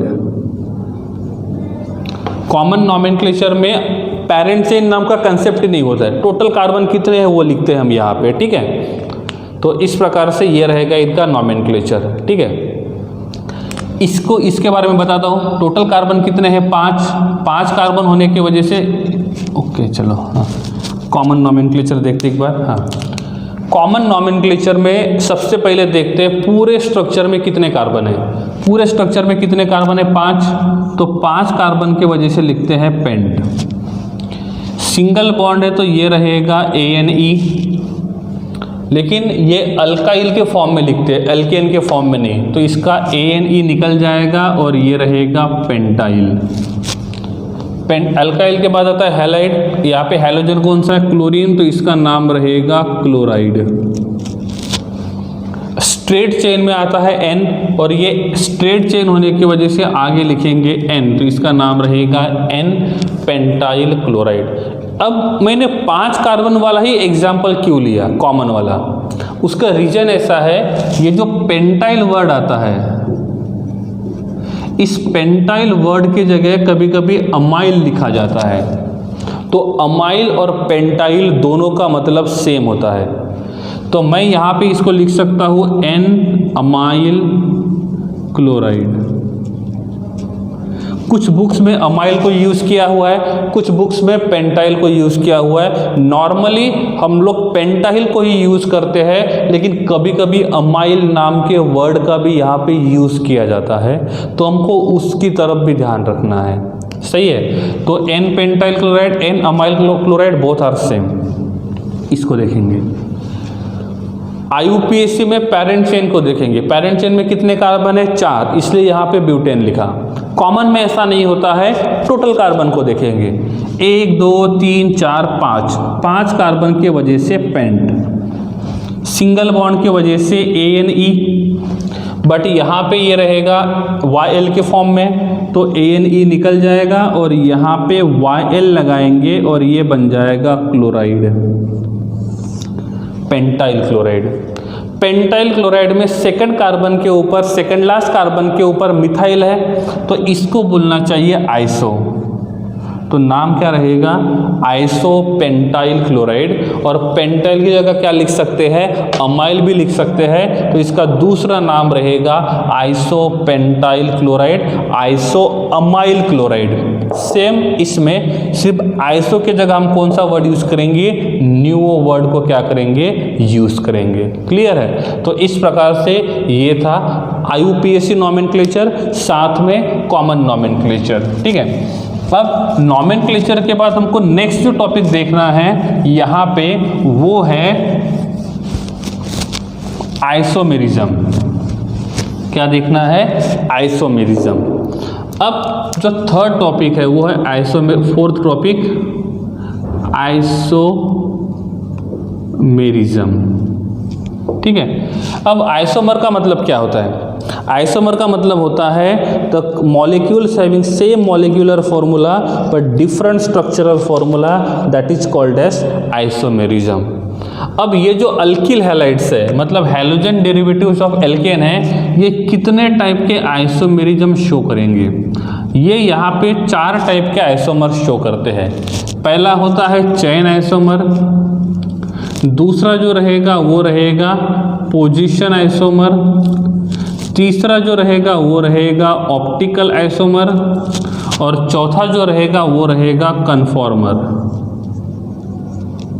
क्या रहेगा, कन्फॉर्मर। ठीक है, पहले बात करते हैं चेन आइसोमर की। चेन आइसोमर का मतलब होता है the isomers having same molecular formula but length of chain will be different, और जब चेन का लेंथ डिफरेंट रहेगा तो उसको बोलेंगे हम लोग चेन आइसोमेरिज्म। तो इसका एग्जांपल देख लेते हैं। अब यहाँ पे थोड़ी देर पहले देखा था एन पेंटाइल क्लोराइड और आइसोपेंटाइल क्लोराइड, तो CH3 CH2 CH2 Cl, ठीक है, और दूसरा CH3 CH, एक कार्बन और बढ़ा देते हैं, CH2 Cl, यहाँ पे CH2 Cl और ये CH3। इन दोनों का मॉलिक्यूलर फॉर्मूला सेम है, क्या है, C4H9Cl, लेकिन दोनों का स्ट्रक्चर अलग अलग है। यहाँ पे देखेंगे तो ये स्ट्रेट चेन है, यहाँ पे देखेंगे तो एक ब्रांच्ड है। तो यहाँ पे हमने देखा तो यहाँ पे स्ट्रेट चेन है, यहाँ पे देखेंगे तो यहाँ पे ये एक ब्रांच्ड है, मतलब दोनों का जो चेन का लेंथ है वो डिफरेंट है। तो ऐसे आइसोमर्स को हम लोग क्या बोलेंगे, चेन आइसोमेरिज्म। ठीक है, दूसरा जो होता है वो कौन सा होता है, पोजीशन आइसोमेरिज्म। पोजीशन का मतलब होता है फंक्शनल ग्रुप या तो डबल बॉन्ड ट्रिपल बॉन्ड का पोजीशन जो रहेगा वो अलग रहेगा। ठीक है, एग्जाम्पल के लिए मैंने यहाँ पे लिखा है CH3 CH2 CH2 CH2 Cl, दूसरा ड्रॉ किया है CH3 CH2 CH और CH3 Cl। इन दोनों का मॉलिक्यूलर फॉर्मूला सेम है, C4H9Cl। फर्स्ट मॉलिक्यूल का स्ट्रक्चर देखेंगे तो ये रहेगा first carbon, second, third, fourth, 1 2 3 4। First वाले में देखेंगे तो इसमें लिखा हुआ है 1 क्लोरो आएगा, 1 क्लोरो ब्यूटेन। हम यहाँ पे देखेंगे तो इसका नाम क्या आएगा, सेकंड कार्बन के ऊपर क्लोरीन प्रेजेंट है तो इसको हम बोलेंगे 2 क्लोरो ब्यूटेन। सही है, तो दोनों मॉलिक्यूल को कंपेयर किया तो क्या पता चला कि दोनों में यहाँ पे फंक्शनल ग्रुप अलग पोजीशन पे अटैच्ड है, यहाँ पे फंक्शनल ग्रुप अलग पोजीशन पे प्रेजेंट है, और जब फंक्शनल ग्रुप का पोजीशन अलग होता है तो उस मॉलिक्यूल को बोलते हैं हम लोग पोजीशन आइसोमर्स। नेक्स्ट आता है ऑप्टिकल आइसोमर। ऑप्टिकल आइसोमर जो होता है, ये ऑप्टिकल आइसोमर होने के लिए उनके पास क्या होनी चाहिए, कायरलिटी होनी चाहिए। ठीक है, कायरलिटी का मतलब होता है मॉलिक्यूल जो रहेगा वो सिमेट्रिकल नहीं होना चाहिए, वो असिमेट्रिकल होता है, और इफ वो मॉलिक्यूल असिमेट्रिक रहेगा तो उस मॉलिक्यूल को हम बोलेंगे कायरल मॉलिक्यूल, और कायरल मॉलिक्यूल जो रहेगा वो क्या करेगा, ऑप्टिकल एक्टिविटी को शो करेगा। उस ऑप्टिकल एक्टिविटी के हिसाब से वो मॉलिक्यूल या तो डेक्स्ट्रो होता है या तो लीवो होता है। डेक्स्ट्रो का मतलब होता है वो पीपीएल लाइट को क्लॉकवाइज डायरेक्शन में रोटेट करेगा, लीवो का मतलब होता है वो पीपीएल लाइट को एंटी क्लॉकवाइज डायरेक्शन में रोटेट करेगा। तो इस हिसाब से एक होता है डेक्स्ट्रो और दूसरा होता है लीवो। तो ये दोनों के दोनों किसके टाइप्स रहेंगे, ऑप्टिकल एक्टिविटी। नेक्स्ट आता है कन्फॉर्मर। कन्फॉर्मर में हमने देखा था एक्लिप्स, एंटी इक्लिप्स और गॉचे। स्टैगर्ड, इक्लिप्स, एंटी इक्लिप्स्ड और गॉचे। ठीक है, तो ये जो हमने पढ़े थे वो आते हैं कन्फॉर्मर में।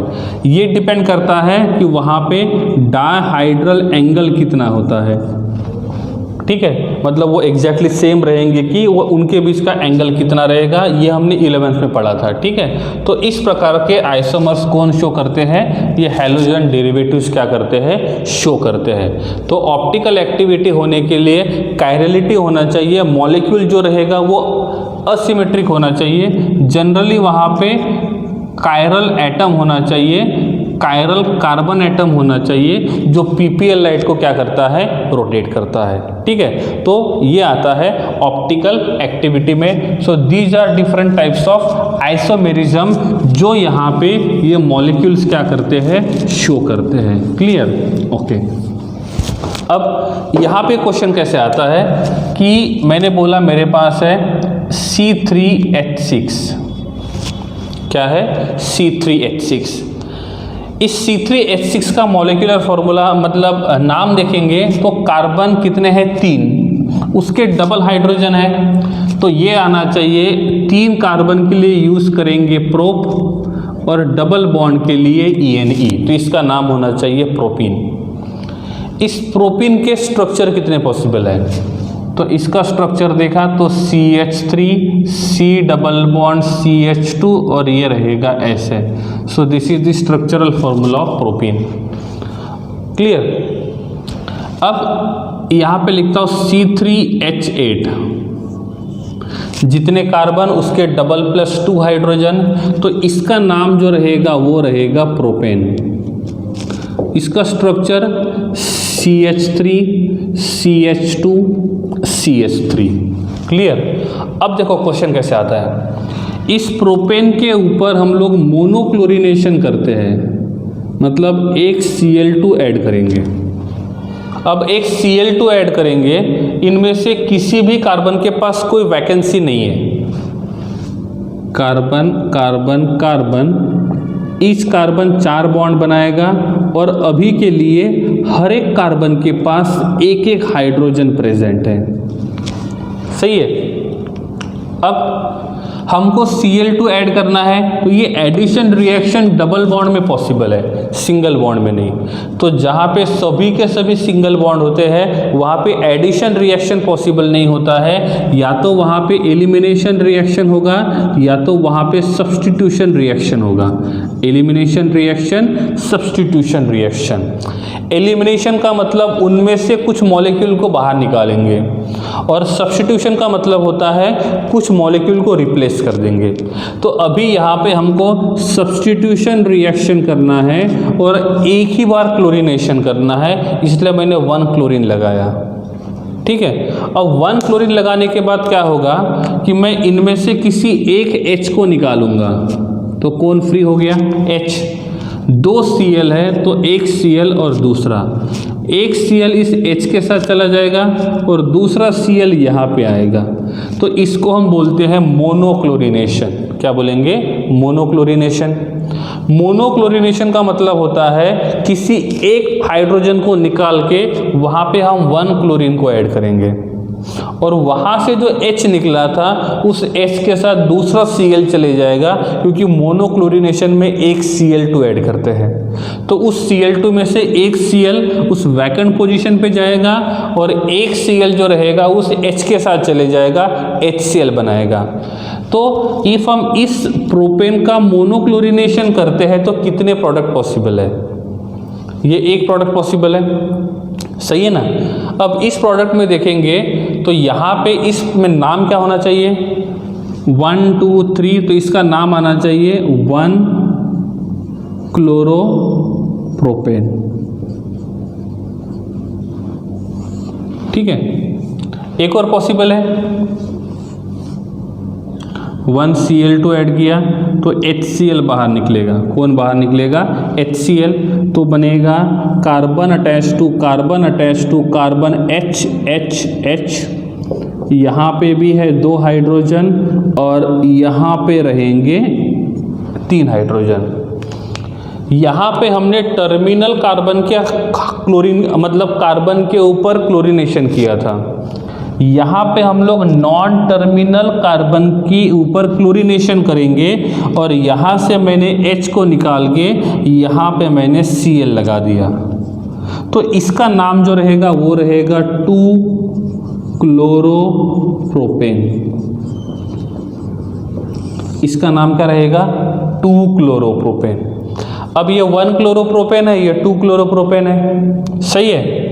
तो प्रोपेन का मोनोक्लोरिनेशन करने के बाद हमको 2 प्रोडक्ट मिल सकते हैं। हम यहाँ पे क्लोरिनेशन करेंगे तो नंबरिंग यही से करेंगे तो 2 ही पॉसिबिलिटी है, तो उसका नाम भी रहेगा 1 क्लोरोप्रोपेन। और इफ IUPAC नॉमेनक्लेचर सेम है, इसका मतलब वो दोनों के दोनों जो स्ट्रक्चर रहेंगे वो भी कैसे रहेंगे, सेम ही रहेंगे। क्लियर है? तो ये है 1 क्लोरोप्रोपेन और ये रहेगा 2 क्लोरोप्रोपेन। अब बात आती है आइसोमेरिज्म, तो ये किस टाइप का आइसोमेरिज्म शो करेंगे? Chain isomer? नहीं, वहां पे भी स्ट्रेट चेन है, यहां पे भी स्ट्रेट चेन है। पोजीशन आइसोमर पॉसिबल है क्योंकि यहाँ पे फंक्शनल ग्रुप फर्स्ट कार्बन पे है, यहाँ पे फंक्शनल ग्रुप सेकंड कार्बन पे है।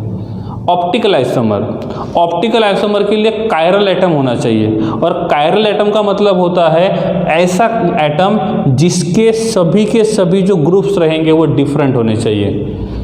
ये पॉसिबल नहीं है, ये भी पॉसिबल नहीं है, यहाँ पे दोनों हाइड्रोजन है पॉसिबल नहीं है, तो ये ऑप्टिकल एक्टिविटी शो नहीं करेगा। इसमें ये कायरल नहीं हो सकता क्योंकि तीनों हाइड्रोजन है, ये भी नहीं हो सकता। इसमें एक क्लोरीन एक हाइड्रोजन है, बट इधर एक CH3 है और यहाँ पे भी एक CH3 है, तो ये भी कायरल नहीं हो सकता। तो प्रोपेन का मोनोक्लोरिनेशन करने के बाद 2 प्रोडक्ट मिलेंगे, 1 क्लोरोप्रोपेन 2 क्लोरोप्रोपेन, और दोनों में से एक भी ऑप्टिकल एक्टिविटी शो नहीं करेगा क्योंकि उनके पास क्या प्रेजेंट नहीं है? कायरल एटम प्रेजेंट नहीं है। तो प्रोपेन 2 आइसोमर शो कर सकता है मोनोक्लोरिनेशन करने के बाद, और उसके पास एक भी कायरल एटम नहीं रहेगा। क्लियर है? तो ये किसके बारे में था? मोनोक्लोरिनेशन के बारे में। अब मैं बात करता हूँ डाइक्लोरिनेशन की। किसकी? डाइक्लोरिनेशन। क्लियर? डाइक्लोरिनेशन में क्या क्या पॉसिबल है? कार्बन कार्बन कार्बन, हर कार्बन के पास 3 वैकेंसी। हमको 2 क्लोरीन ऐड करना है, मैं वो दोनों के दोनों क्लोरीन यहाँ पे ऐड करता हूँ, तो ये बन जाएगा 1 क्लोरो, ये 2 क्लोरो। सही है ना? एक क्लोरीन और दूसरा क्लोरीन। ओके, दूसरी पॉसिबिलिटी क्या है? क्लियर है ना? तो क्या इसका नाम क्या होगा? देखो 2 क्लोरीन है ना, ये 1 क्लोरीन, ये सेकंड क्लोरीन और ये पेरेंट चेन। क्लियर? तो इसका नाम रहेगा 1,1 डाइक्लोरोप्रोपेन। नहीं समझा? 1,1 डाइक्लोरोप्रोपेन। क्लियर? इफ मैं दोनों क्लोरीन सेम कार्बन पे लगाता हूँ, ठीक है, जहां पे कोई नहीं है वहां पे कौन है? हाइड्रोजन। चलो वो भी ड्रॉ कर लेते हैं। तो प्रोपेन का हम लोग डाइक्लोरिनेशन करते हैं तो हमको ये पहला प्रोडक्ट मिलेगा। तो क्या ये कायरल है? इस कार्बन पे दोनों हाइड्रोजन, तीनों हाइड्रोजन है? नहीं, यहाँ पे दोनों हाइड्रोजन पॉसिबल नहीं, यहाँ पे दोनों क्लोरीन पॉसिबल नहीं, तो ये ऑप्टिकल एक्टिविटी शो नहीं करेगा। ऑप्टिकल एक्टिविटी शो नहीं करेगा। क्लियर? अब मैंने क्या किया, दोनों क्लोरीन अलग अलग कार्बन पे लगा दिए। एक क्लोरीन लगा दिया मिडल कार्बन पे और एक टर्मिनल कार्बन पे।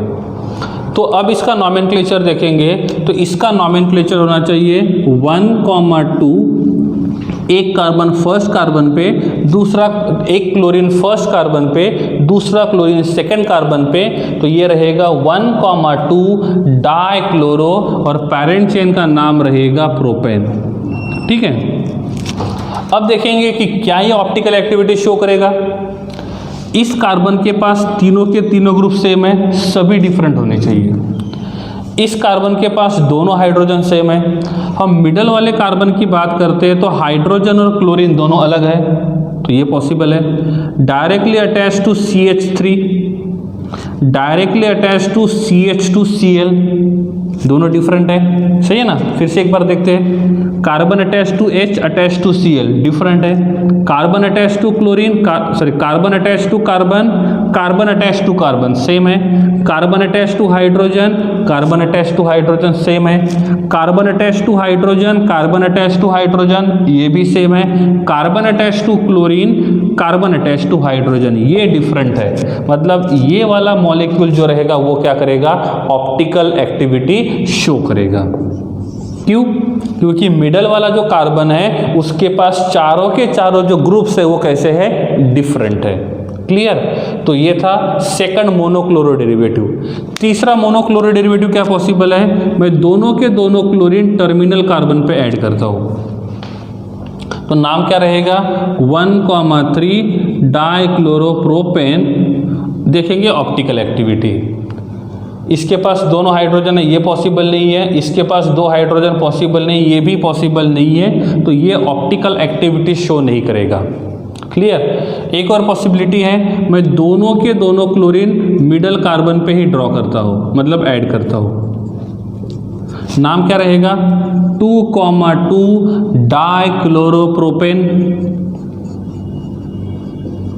क्या ये ऑप्टिकल एक्टिविटी शो करेगा? बिल्कुल नहीं करेगा। इस कार्बन के दोनों ग्रुप सेम है और इन कार्बन के पास हाइड्रोजन है, तो ये भी ऑप्टिकल एक्टिविटी शो नहीं करेगा। तो प्रोपेन जो है उसका डाइक्लोरिनेशन करने के बाद कितने प्रोडक्ट पॉसिबल है? 4। 1,1 डाइक्लोरोप्रोपेन, 1,2 डाइक्लोरोप्रोपेन, 1,3 डाइक्लोरोप्रोपेन, 2,2 डाइक्लोरोप्रोपेन। इनमें से जो 1,2 जो डाइक्लोरोप्रोपेन है वो क्या करेगा? ऑप्टिकल एक्टिविटी को शो करेगा, क्योंकि उसके पास क्या प्रेजेंट है? कायरल कार्बन एटम प्रेजेंट है, और इनके पास कायरल कार्बन एटम प्रेजेंट होने के वजह से वो क्या करेंगे? ऑप्टिकल एक्टिविटी को शो करेंगे। ठीक है, तो प्रोपेन मोनोक्लोरो डेरिवेटिव एक भी ऑप्टिकल एक्टिविटी शो नहीं करेगा, लेकिन इसी का हम लोग डाई क्लोरो डेरिवेटिव देखेंगे तो 4 में से एक जो रहेगा वो क्या करेगा? ऑप्टिकल एक्टिविटी शो करेगा। अब ये तो था किसके बारे में? प्रोपेन के बारे में। ठीक है, अब देखते हैं ब्यूटेन के बारे में, दैट इज C4H10। क्लियर। अब इसमें देखेंगे कि मोनोक्लोरिनेशन करते हैं। पहले क्या करते हैं? मोनोक्लोरिनेशन। तो कार्बन कार्बन कार्बन कार्बन, हर कार्बन के पास वैकेंसीज है, जहाँ पे कोई प्रेजेंट नहीं है वहाँ पे हाइड्रोजन है। क्लियर। अब इसमें मोनोक्लोरिनेशन करते हैं तो एक ही क्लोरीन रहेगा, फिर आएगा पैरेंट चेन और फिर आएगा ऑप्टिकल एक्टिविटी। तीनों चेक करते हैं। ठीक है, most of the question optical activity पे ही आता है, या तो मोनोक्लोरो बोलेगा या तो डाइक्लोरो बोलेगा। मतलब जितना पोर्शन पड़ा आइसोमेरिज्म उसमें से, क्योंकि ये बहुत सिंपल है इसलिए जनरली क्वेश्चन वहाँ पे नहीं आता है, वो ऑप्टिकल पे ज़्यादा आता है। क्लियर। एक ही क्लोरीन है, पैरेंट चेन का नाम क्या रहेगा? Optical activity. अब मैंने क्लोरीन यहाँ लगा दिया फर्स्ट कार्बन पे, नाम क्या रहेगा? 1 क्लोरो, 4 कार्बन पैरेंट चेन में रहेंगे तो नाम रहेगा ब्यूटेन। ब्यूटेन ही लिख लेते हैं, इधर लिखेंगे ऑप्टिकल एक्टिविटी। क्लियर है? हाँ। क्या इसके पास कायरल एटम है? ये तीनों सेम ही है, ये दोनों सेम है, पॉसिबल नहीं, ये भी सेम है, नहीं, तो ऑप्टिकल एक्टिविटी पॉसिबल नहीं है। मैंने यही क्लोरीन सेकंड कार्बन पे लगा दिया तो नाम रहेगा 2 क्लोरो ब्यूटेन।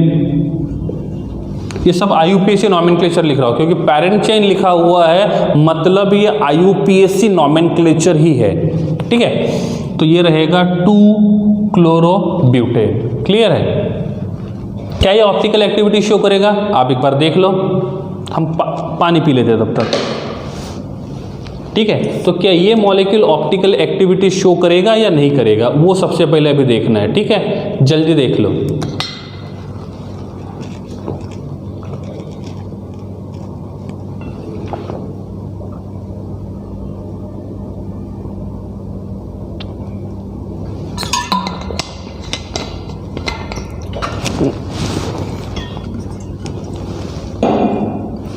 ठीक है, क्या ये ऑप्टिकल एक्टिविटी शो करेगा?